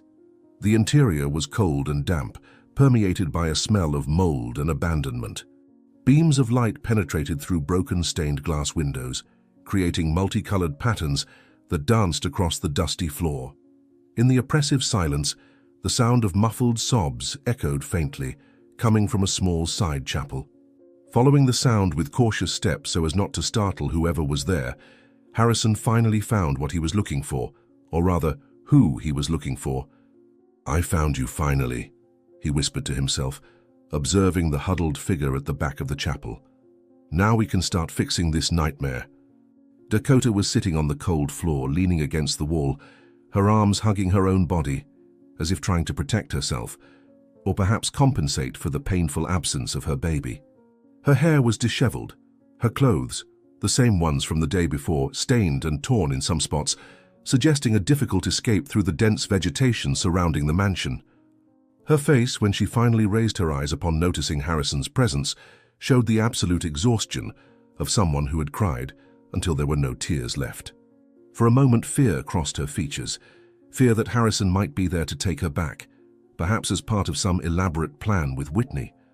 But something in his demeanor must have communicated his sincerity, for the fear quickly gave way to a desperate hope that lit up her red, swollen eyes. "Please, help me find my son," Dakota pleaded, her voice hoarse from so much crying. "Your wife kidnapped him to blackmail me." Harrison approached slowly, sitting on a deteriorated wooden bench nearby, keeping a respectful distance so as not to increase her nervousness. "I know, Dakota. I saw everything on the security cameras in the office. I saw you discovering the documents. I saw Whitney watching you. I saw the confrontation between you two." Dakota's eyes widened at this revelation, a mixture of relief and urgency taking over her features. With trembling movements, she stuck her hand in the torn pocket of her clothes, retrieving several crumpled and folded papers, the documents she had taken from the secret compartment in the office drawer. She extended them to Harrison, her hand visibly shaking. "Here's the proof of what she plans to do to you," she said, her voice firm despite her fragile state. "She's going to steal everything you have. I overheard her talking to a man named Wesley. There are only 2 days left to complete the coup, to transfer all your money to offshore accounts." Harrison accepted the documents, although he was already familiar with their contents. He flipped through them briefly, nodding gravely.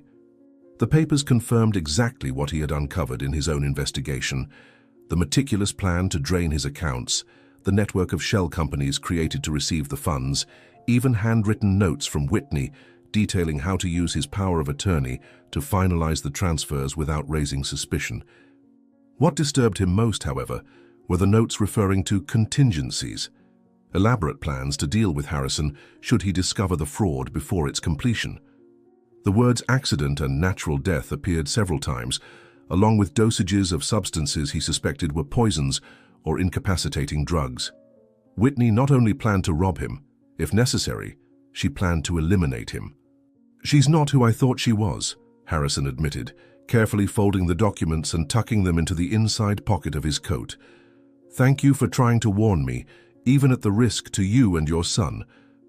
The mention of the baby made Dakota dissolve into tears again, her entire body shaking with sobs that seemed to come from the depths of her soul.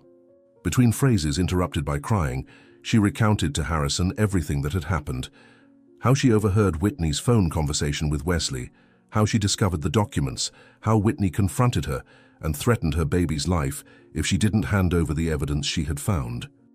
The story was even more sinister when told by someone who had experienced it, and Harrison felt a wave of guilt for having brought, albeit inadvertently, so much suffering to this young woman who had only shown kindness in helping him during the storm. "I'll find your son, Dakota, I promise," he declared, a steely determination in his voice.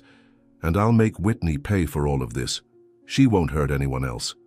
At that moment, driven by a combination of righteous anger and a sense of urgency, Harrison made a decision that would change the course of all their lives.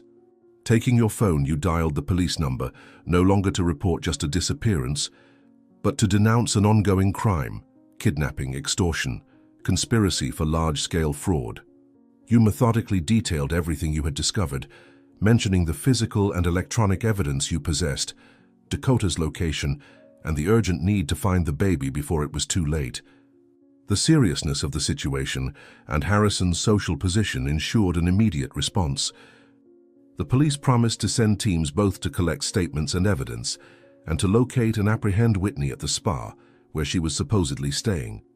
"We'll be in this together until the end," Harrison assured Dakota, holding her trembling hands in his in a gesture of solidarity and promise. "I won't rest until your son is safely back in your arms." The wait seemed endless.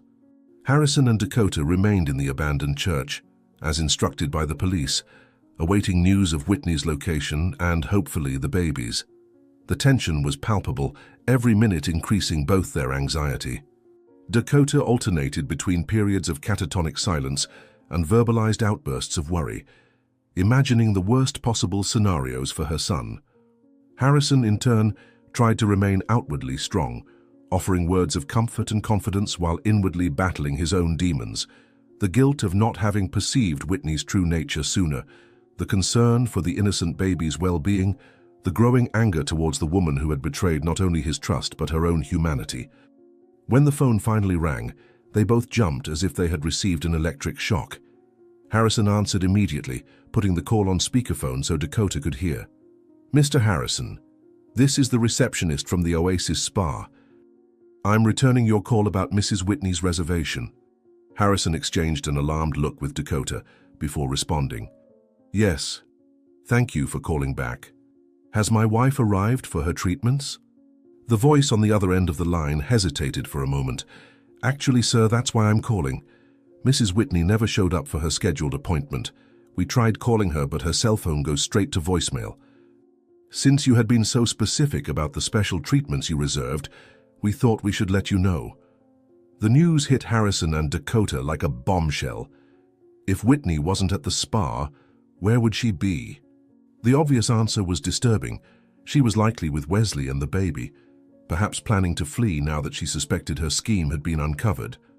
Harrison thanked the receptionist and hung up, only to see a police officer rushing into the abandoned chapel, his tense face revealing he bore potentially grave news.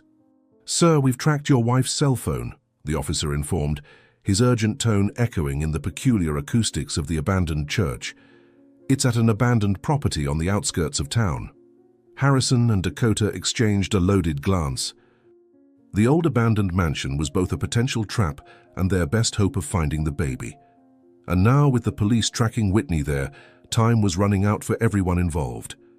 The dangerous game Whitney had set in motion was coming to its inevitable climax. The sky had fully cleared after the days of storms, as if nature itself recognized it was time to shed light on long-hidden truths. The caravan of vehicles, 2 police cruisers, Harrison's car with Dakota in the passenger seat and an unmarked tactical unit, moved swiftly along the winding roads leading out of town limits. Whitney's cell phone tracking had revealed her location at an old abandoned estate, an ironically fitting mansion that had once belonged to a prominent family ruined years ago by a financial scandal. The symbolism was not lost on Harrison, who drove with intense focus, his hands gripping the steering wheel as if through this gesture he could contain the storm of emotions threatening to overwhelm him. At his side, Dakota maintained a watchful silence, her body leaning forward in anticipation, her eyes fixed on the road as if through sheer willpower she could bring them faster to her son. Hope and fear warred in her chest, the possibility of finally getting her baby back overshadowed by the terror of what she might find. The police had explained the plan with military precision. They would silently surround the property, taking up strategic positions before any direct approach. They didn't want to risk the criminals harming the baby or trying to use him as a shield in a desperate situation. "We're almost there," Harrison murmured, glancing quickly at Dakota. "We're going to bring your son back, no matter what it takes." The old estate finally came into view around the curve of the road, an imposing colonial-style structure that, despite years of abandonment, still retained vestiges of its former elegance. Rusted iron gates hung partially open, as if inviting visitors into its decadent domain. The garden, once meticulously tended, was now an overgrown jungle, weeds swallowing what remained of the stone pathways. The main house loomed in the back, its peeling walls and broken windows silently telling a story of glory and ruin. Following police instructions, Harrison parked his car at a safe distance, out of sight from anyone inside the property. The vehicles positioned themselves strategically, blocking possible escape routes, while officers disembarked silently, communicating through gestures and radios with minimal volume. The operation commander approached Harrison's car, his face a mask of controlled professionalism that did little to hide the gravity of the situation. "We're going to secure the perimeter first," he explained in a low voice, leaning into the driver's window. "We have visual confirmation of 2 adults and a baby inside the property. When we have all angles covered, I'll give the signal for the approach." Harrison nodded in understanding as Dakota tightened her hands in her lap, her knuckles whitening with tension. "Remember that the baby is our absolute priority," Harrison emphasized, his tone leaving no doubt as to the importance of this instruction.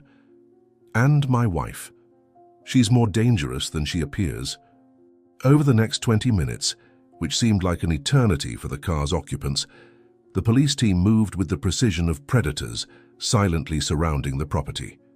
Through the radios, Harrison and Dakota could hear the whispered reports, confirmation that Wesley was on the ground floor of the house, keeping watch over the baby who had been placed in some kind of makeshift crib.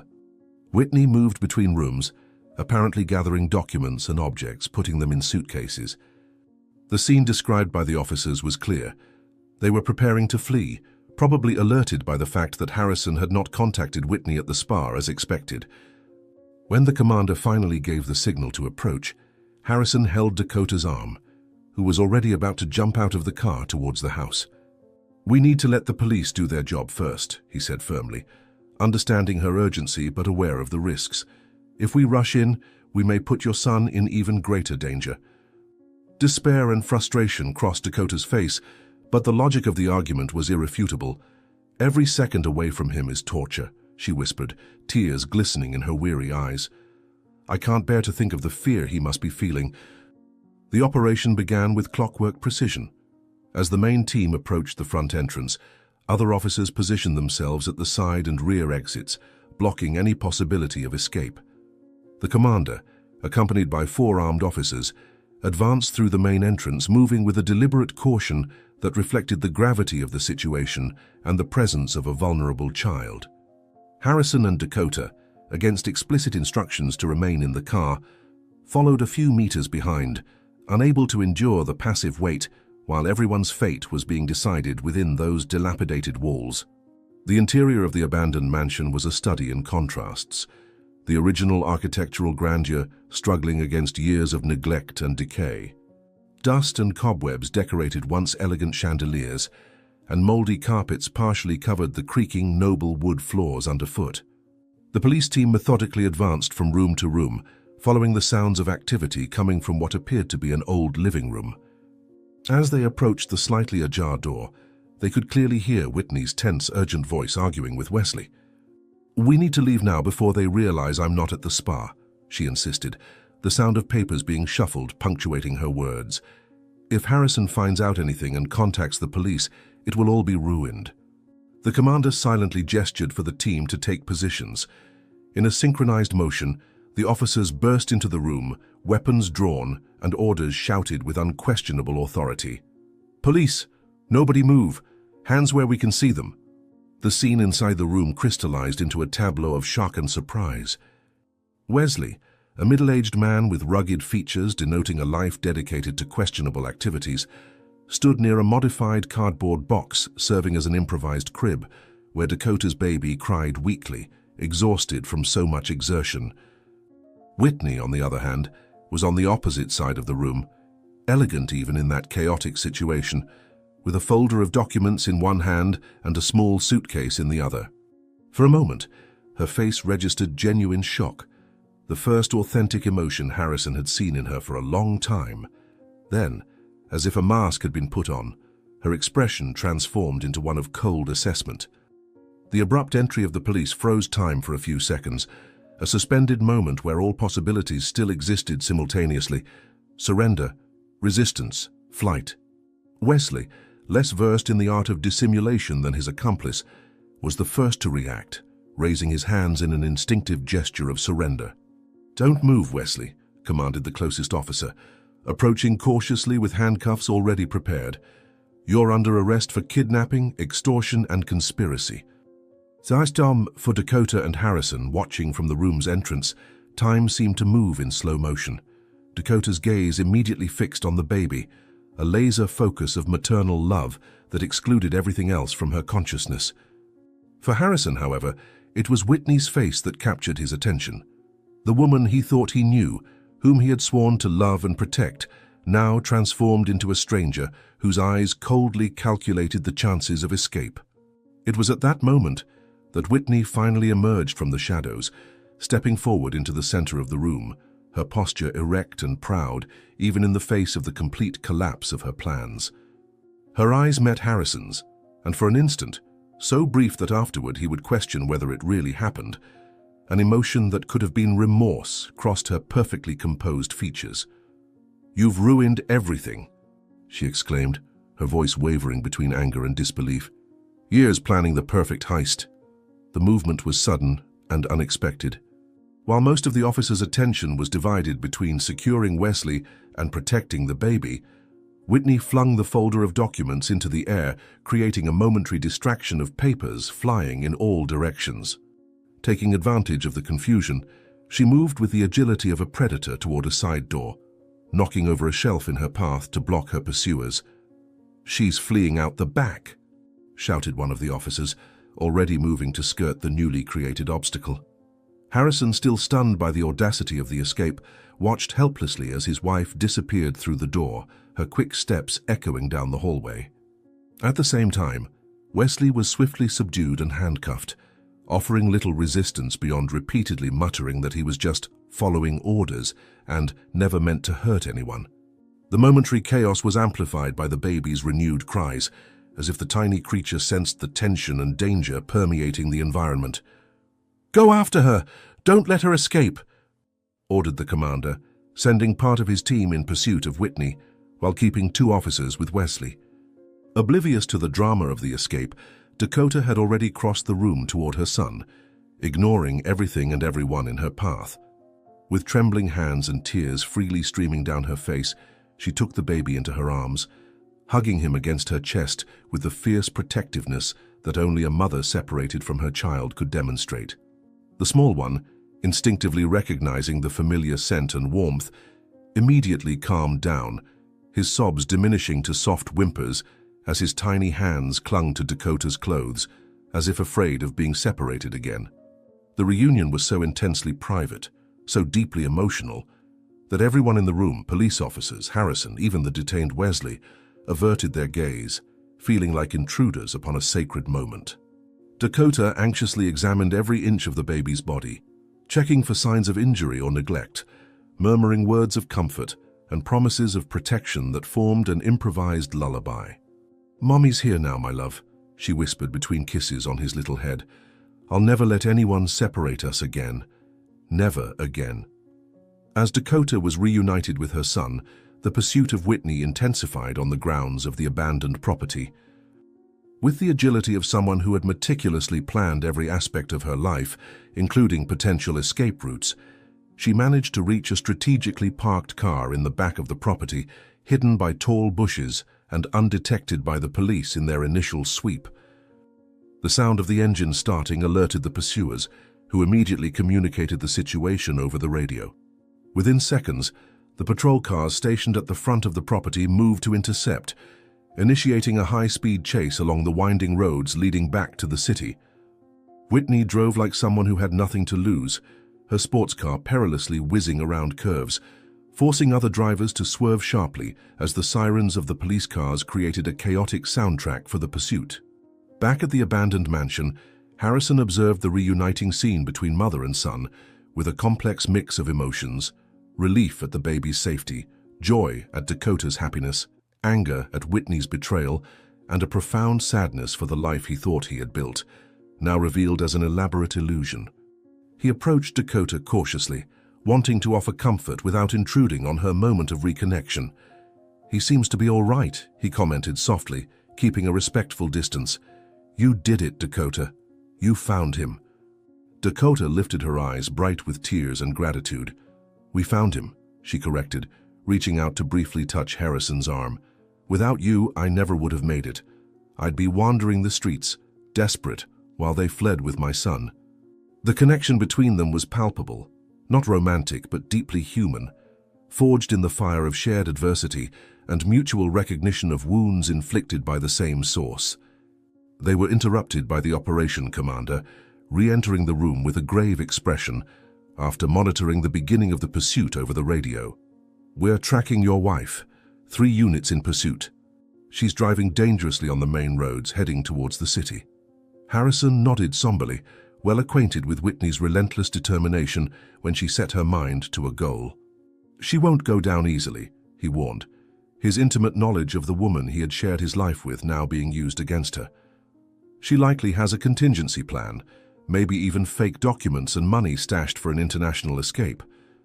The radio at the commander's hip crackled with an urgent update, drawing everyone's attention in the room.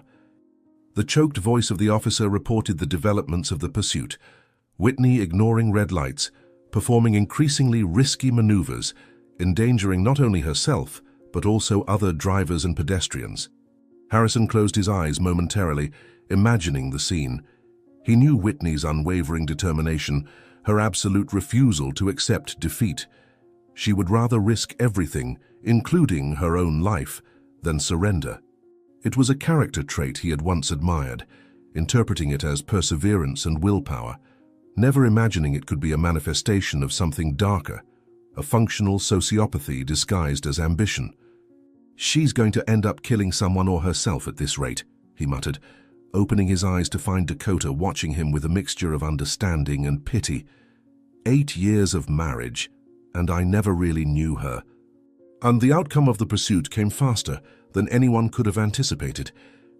Pressed by the vehicles that were gradually closing the noose, Whitney attempted a desperate maneuver to elude her pursuers, a sharp, high-speed turn that under normal conditions would require extreme skill to be executed safely.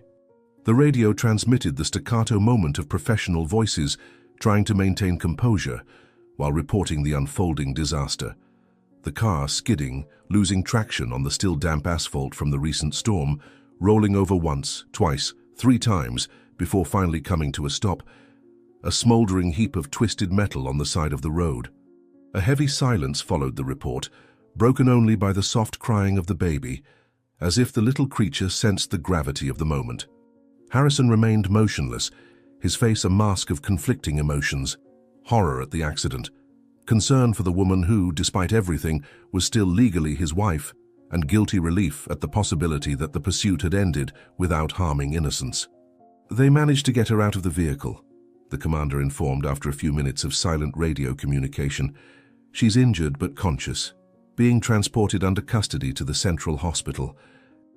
The news was received with collective relief, not necessarily at Whitney's survival, but at the confirmation that the threat had been neutralized without further losses. The following hours passed in a blur of official procedures, detailed statements, documentation of evidence found in the abandoned mansion, medical examination for the baby, who, miraculously, was in good condition despite the traumatic circumstances.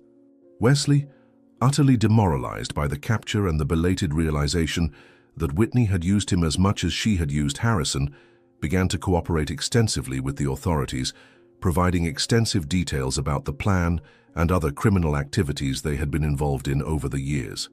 The purse Whitney had tried to take with her, recovered from the abandoned mansion, turned out to be a treasure trove of incriminating evidence, documents detailing offshore bank accounts, meticulously prepared false identities, and, most disturbingly, a carefully crafted plan to stage Harrison's accidental death, scheduled to occur in the coming days, involving an alleged brake failure on a mountain road.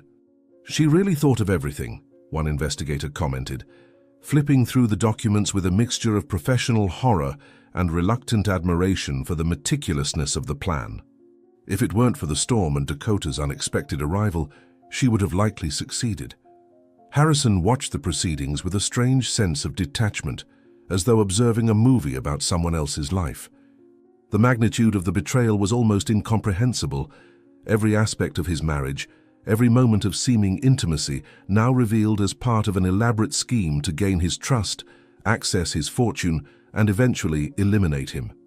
8 years of his life dedicated to a woman who never truly existed, only a facade crafted to conceal the real Whitney, cold, calculating, incapable of genuine empathy.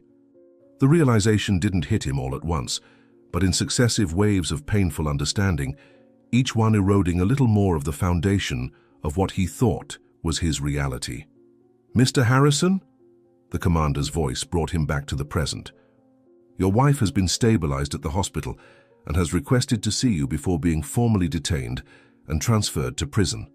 The request caught Harrison by surprise. After everything that had happened, what could Whitney possibly want to say to him? Part of him wanted to refuse, to cut off any connection with the woman who had shattered his trust in such fundamental ways. Another part, however, craved closure, answers to the questions haunting his mind. After a few moments of silent consideration, he nodded. "I'll see her, just for a few minutes." The Central Hospital was a shocking contrast to the abandoned mansion. Bright lights, immaculately white walls, and the characteristic smell of antiseptics replacing dust and decay.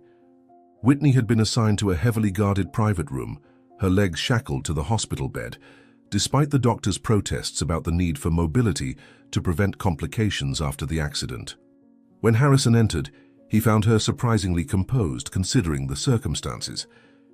A bandage covered a deep gash on her forehead, and bruises were beginning to form on her exposed face and arms, but her eyes retained the same calculating intensity as ever.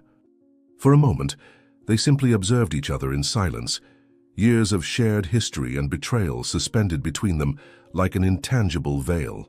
"It was all a game to you, wasn't it?" Harrison finally broke the silence, his voice sadder than accusatory. "Our marriage, our dreams, all lies." A cynical smile curved Whitney's lips, contrasting grotesquely with her injuries. "You were just another target, Harrison. Rich, naive, and too trusting. Perfect." The deliberate cruelty of her words should have hurt, but Harrison found himself strangely anesthetized.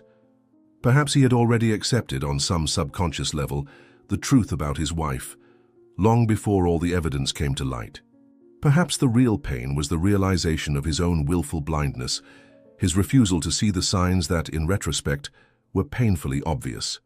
He could not entirely hate Whitney. A part of him recognized that his own naivety had been an accomplice in the betrayal. Looking at the woman in the hospital bed, Harrison saw not a monster, but a broken person in ways he might never fully understand. Someone for whom genuine human connections were tools to be utilized, not experiences to be valued. "I hope it was worth it," he said finally, preparing to leave, "because now you've lost everything, including your freedom." As Harrison turned to leave the room, feeling a weight gradually lifting from his shoulders with each step toward the door, Whitney made one last move. "Officer," she called in a melodious voice, addressing the policeman standing guard near the door. "Could you come here for a moment? I have something important to tell you." The officer approached, leaning in to hear Whitney's whisper.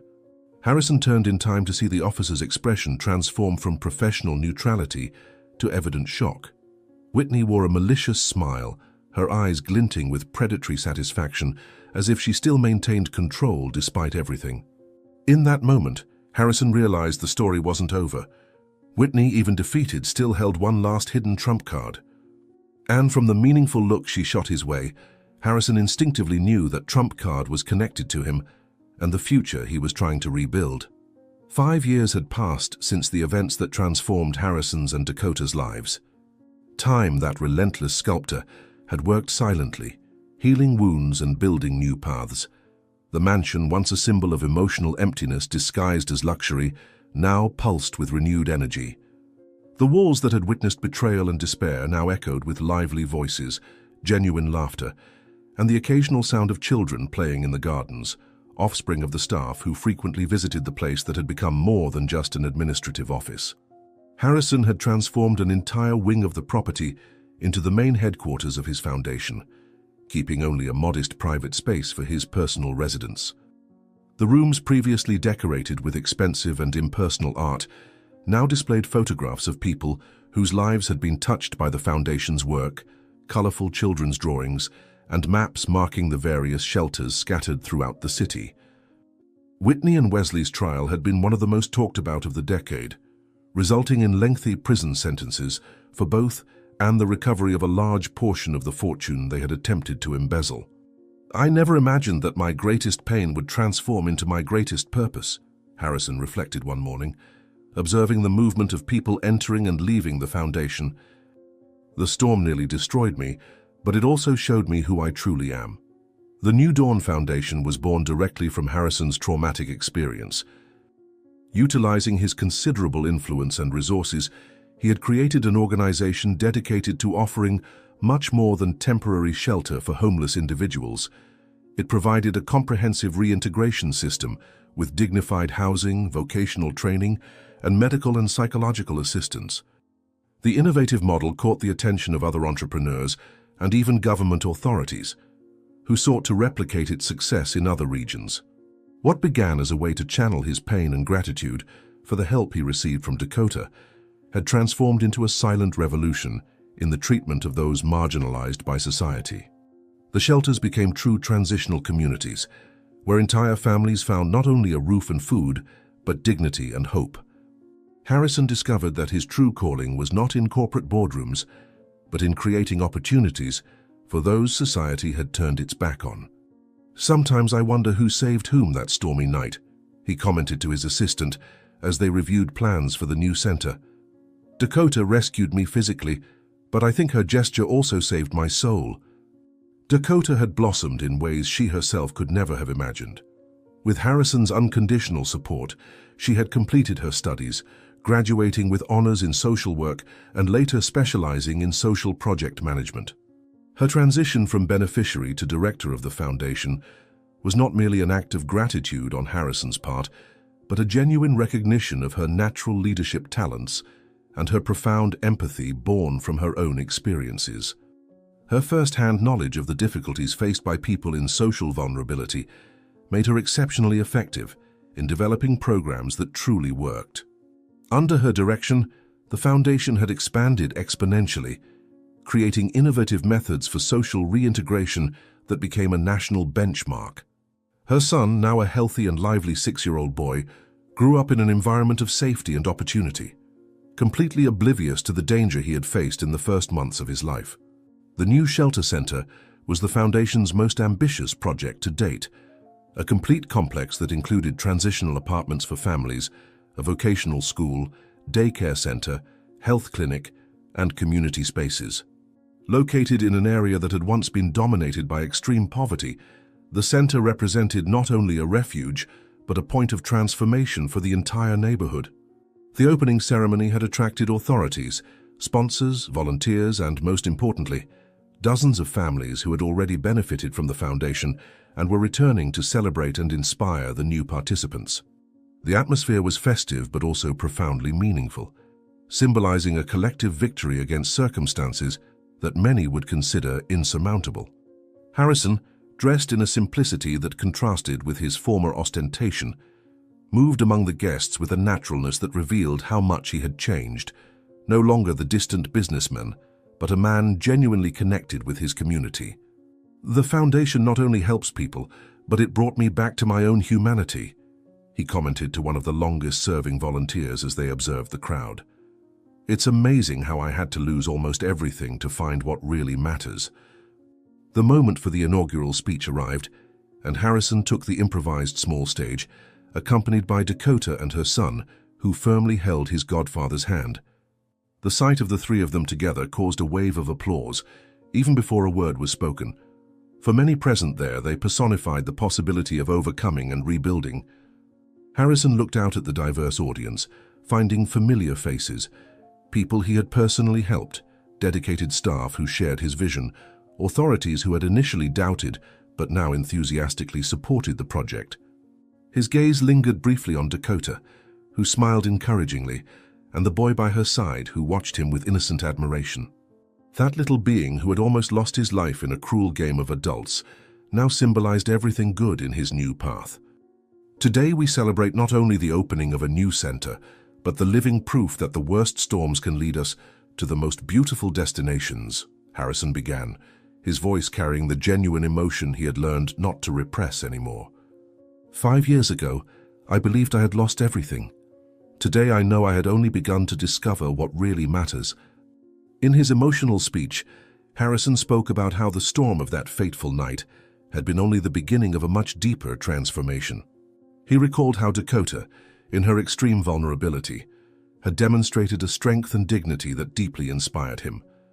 He spoke of how each person present carried within them the potential to rebuild not only their own lives, but also contribute to a more compassionate community. He compared the Foundation's journey to the restoration of a damaged building, maintaining the solid foundations and rebuilding what had been destroyed, creating something even stronger and more beautiful. When he mentioned the future plans, more centers, expanded educational programs, partnerships with businesses for job creation, his voice conveyed the quiet conviction of someone who had found their true purpose. Concluding, he looked directly at Dakota and her son, a gentle smile illuminating his features which, though still marked by the harsh lessons of the past, now reflected an inner peace that no material wealth could buy. After the ceremony, as guests explored the new facilities, Harrison silently contemplated the city skyline from the new building's terrace. The sun was beginning to set, painting the sky in shades of orange and pink that vaguely resembled that morning years ago when he discovered Whitney's betrayal. The irony did not escape him. The same sky that had witnessed his world crumbling now observed its reconstruction. His fortune, though reduced after past events, was still considerable, but now served a greater purpose. Each new center opened, each family reintegrated into society, each child given a chance at a different future, was a reminder that his life finally had meaning. The pain of betrayal had healed, replaced not by bitterness, but by a quiet determination to turn his experience into something positive for others. "Money never brought me the fulfillment I feel now," he confided to Dakota, who had silently joined him on the terrace. "Watching people rebuild their lives is the greatest wealth I've ever experienced." As the sun disappeared over the horizon, Harrison, Dakota, and the boy observed the city gradually transforming through the Foundation's actions. Dozens of bright spots indicated other support centers, shelters, and schools they had established over the years. What had begun as a reaction to personal betrayal had become a social transformation movement that would continue far beyond their individual lives. The little boy held both their hands, creating an image that perfectly symbolized the new family they had formed, not by traditional bonds, but by conscious choice and genuine love. None of them knew that, even in that moment of celebration, fate was preparing a new test for their newly built happiness. "Look, Godfather, a shooting star!" the boy exclaimed, pointing to the rapidly darkening sky. "Can we make a wish?" Miles away, in a maximum security prison facility surrounded by grey walls and glinting barbed wire, a decisive parole board meeting was coming to an end. The air conditioning hummed softly in the austere room, where 5 people seated around an old wooden table deliberated over other people's destinies with the bureaucratic coldness of those who deal daily with humanity's worst. A thick folder, filled with psychological reports, behavioral assessments, and histories of participation in rehabilitation programs, was closed with a sharp motion. A rubber stamp, worn by excessive use, marked the word "released" in red ink on the final page of a process that had dragged on for months of meticulous analysis. Whitney, her face now marked by lines that hadn't existed 5 years earlier, received the news with the same calculated composure that had characterized her throughout her life. Her green eyes, which had never lost their predatory gleam even in the darkest moments of confinement, observed every member of the council attentively, studying their expressions, memorizing their faces. Years of systematic observation of guards, psychologists, and other inmates had perfected her already remarkable ability to manipulate. Her exemplary behavior in prison, without a single recorded disciplinary infraction, her apparent rehabilitation demonstrated in therapy sessions where she portrayed remorse with theatrical precision, and her outstanding participation in educational programs where she often surpassed instructors in intellectual brilliance, had gradually convinced the authorities that she deserved a second chance. The chairman of the board, a graying man with a perpetually exhausted expression, nodded formally as he removed his glasses to clean lenses that weren't really blurred, a nervous gesture that Whitney mentally registered as a sign of residual doubt. But the decision was made. The papers signed, the process concluded. The unusual unanimity in the vote was testimony to her extraordinary ability to create tailor-made personas for each evaluator, precisely satisfying individual expectations of remorse and transformation. Outside, the sunset that Harrison and Dakota admired from the porch of their foundation also painted the gray walls of the prison, creating momentary beauty in a place dedicated to confinement and punishment. The last golden rays pierced through the window bars, casting elongated shadows in the empty corridors, while Whitney, alone in her cell for the last time, methodically organized the few belongings accumulated during her seclusion. Books carefully selected to impress psychologists, fake letters from non-existent relatives created by herself to simulate emotional bonds, certificates for courses she would never use. The following morning, in the clear light of the new day, a woman walked slowly through the penitentiary gates, accompanied by a bored guard mechanically reciting instructions about periodic check-ins with the parole authority. Her grey prison uniform had been replaced by donated civilian clothes, slightly loose jeans, a simple cotton blouse, basic shoes that hurt her feet accustomed to institutional slippers. Her hair, once carefully dyed and styled in exclusive salons, now showed greying strands she had not bothered to conceal during her seclusion, a conscious part of her calculated visual transformation to appear harmless. Her hands, once adorned with expensive jewelry symbolizing past masculine conquests, were now bare and slightly wrinkled, marked by the hard work at the prison laundry she had strategically chosen to demonstrate humility. Only her eyes remained unchanged, green, bright, watchful like those of a lurking feline.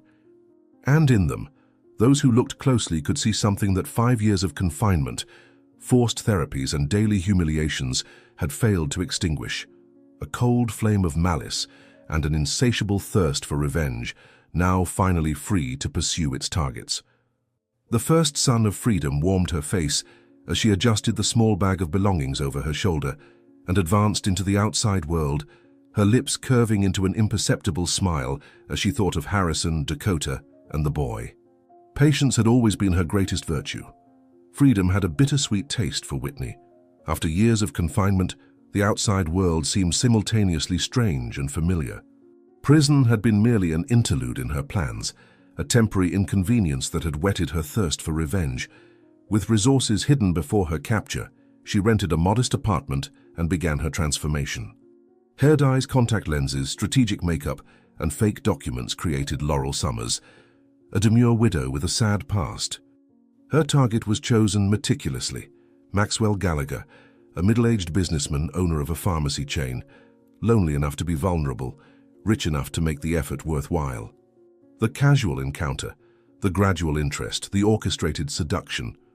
Whitney executed each step with precision, culminating in a relationship that seemed genuine to an outside observer. Another fool who mistakes lust for love, Whitney thought one night watching Maxwell sleep beside her. So predictable, so pathetic in their need for connection. In just 8 months, Whitney had achieved what she wanted: a ring on her finger, access to her husband's accounts, and a will naming her as the sole beneficiary. Unlike her approach with Harrison, she opted for gradual poisoning that would appear to be a natural illness. For weeks, she discreetly added doses of a toxic compound to Maxwell's meals, observing with satisfaction the first signs: unexplained fatigue, headaches, occasional disorientation. Each symptom confirmed her plan was working. Every medical appointment without a diagnosis brought her closer to the moment when she would be rich again and free to execute the next stage of her revenge. "Just a few more weeks, my dear," she whispered to her sleeping husband, her falsely affectionate tone contrasting with the cold calculation in her eyes. "Soon your suffering will end, and my new life will begin." The anniversary dinner was prepared with meticulous care, the perfect setting for the final dose. The table set with the finest china, candles creating an intimate atmosphere, soft music playing in the background, everything calculated to appear a normal celebration, not the prelude to an orchestrated death. Whitney moved through the kitchen with grace and precision, keeping the vial of concentrated poison hidden in her pocket. The special red wine would be the perfect vehicle. Its strong flavor would mask any trace of the poison, and the alcohol would intensify its effects. When she called Maxwell to the dining room, she displayed her most charming smile, the one she had perfected deceiving naive men. He entered, exhibiting signs of gradual poisoning, thinner with dark circles under his eyes, unsteady movements, but smiled when he saw his wife's apparent effort. "You've outdone yourself, my dear," he praised, kissing her on the cheek as he admired the table setting. "I don't deserve such care, especially feeling so unwell lately." After dinner in the kitchen, Whitney carefully poured the poison into one of the crystal glasses.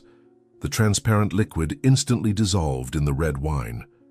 With a triumphant smile, she returned to the living room, handing the poisoned glass to Maxwell and raising her own in a toast. The unexpected happened when Maxwell did not drink immediately. His eyes, which Whitney had always considered gentle, suddenly hardened, acquiring an analytical quality he had never shown before. For a disturbing moment, she had the feeling that the man in front of her was a complete stranger. Taking advantage of an instant when Whitney averted her gaze, Maxwell swapped the glasses with a fluid and skillful motion. The gesture was so quick that when she turned her focus back to the table, nothing seemed out of place. Unaware of the fatal switch, she raised her glass again. It was only after the first sips that she noticed something strange. A tingling in her lips, a numbness that rapidly spread to her tongue, a dizziness that could not be caused by alcohol alone. "Cheers, my dear Laurel. Or should I say, Whitney," said Maxwell, his voice transformed, losing its former affability. "I appreciate poisoned wines as much as you do." The horror of realization struck Whitney like a physical blow. The numbness quickly spread, turning into a growing paralysis. Her vision blurred, distorting the image of Maxwell, who watched her with contempt and cold satisfaction. Whitney's legs gave way, and she collapsed onto the living room floor, knocking over silverware and dishes. The pain was unbearable. Liquid fire coursing through her veins, spasms twisting her body. Through the agony, she struggled to understand how her infallible plan had turned against her. Maxwell knelt beside her, not to help, but to ensure his words were heard during her final moments of lucidity. "You think you're the first con artist who has tried to poison me. I learned to recognize the look of a snake," he revealed coldly, his accent now carrying nuances previously absent. "I knew who you were from the start. You're not as discreet as you think, Whitney. Your reputation precedes you." Whitney remained conscious enough to comprehend the magnitude of her defeat. The poison she had carefully chosen, potent enough to kill quickly in a concentrated dose, but designed to cause devastating neurological damage in case of survival, was now working on her own body. She felt Maxwell lift her up and carry her out of the house, depositing her in the back seat of his car. During the journey, she caught fragments of his monologue, revelations about how he belonged to a network of con artist victims, sharing information and warning each other. The car finally stopped on a deserted rural road. "The poison won't kill you. Not immediately, at least," Maxwell explained as he dragged her out of the vehicle, leaving her fallen on the roadside. "But you'll never be the same again. Consider it poetic justice for someone who lived poisoning other people's lives." The following years were a blur of suffering for Whitney. The poison left the right side of her body partially paralyzed, her speech slurred and often incomprehensible, her cognitive ability severely impaired. Without documents and unrecognizable due to the aftermath, she quickly depleted the few resources she managed to beg for. The beauty she had always used as a weapon vanished under the ravages of the poison and life on the streets. She survived precariously for years, migrating from city to city, sleeping in temporary shelters and park benches. Fate, with its relentless irony, eventually led her back to the city where her downfall had begun, where Harrison and Dakota had built their new lives. So cold tonight," she mumbled to herself, the words barely formed by her partially paralyzed lips. "I need to find shelter. I can't die like this." On a particularly frigid night, Whitney dragged herself through the city, her debilitated body protesting with every step. It was then that she caught sight of the welcoming lights of a large building with open doors. Not knowing where she was, merely following her survival instinct, she entered what she would discover to be the main center of the New Dawn Foundation. Ironically, she never recognized the name. The cognitive damage had erased many of her memories, leaving only disconnected fragments of who she had been. She was received with dignity and respect, a warm bath, clean clothes, a safe bed, and the promise of a nutritious meal. In the dining hall, she shuffled into the line with other temporary residents, her gaze fixed on the floor, avoiding eye contact as she had learned to do on the streets. "Next, please. Soup or stew?"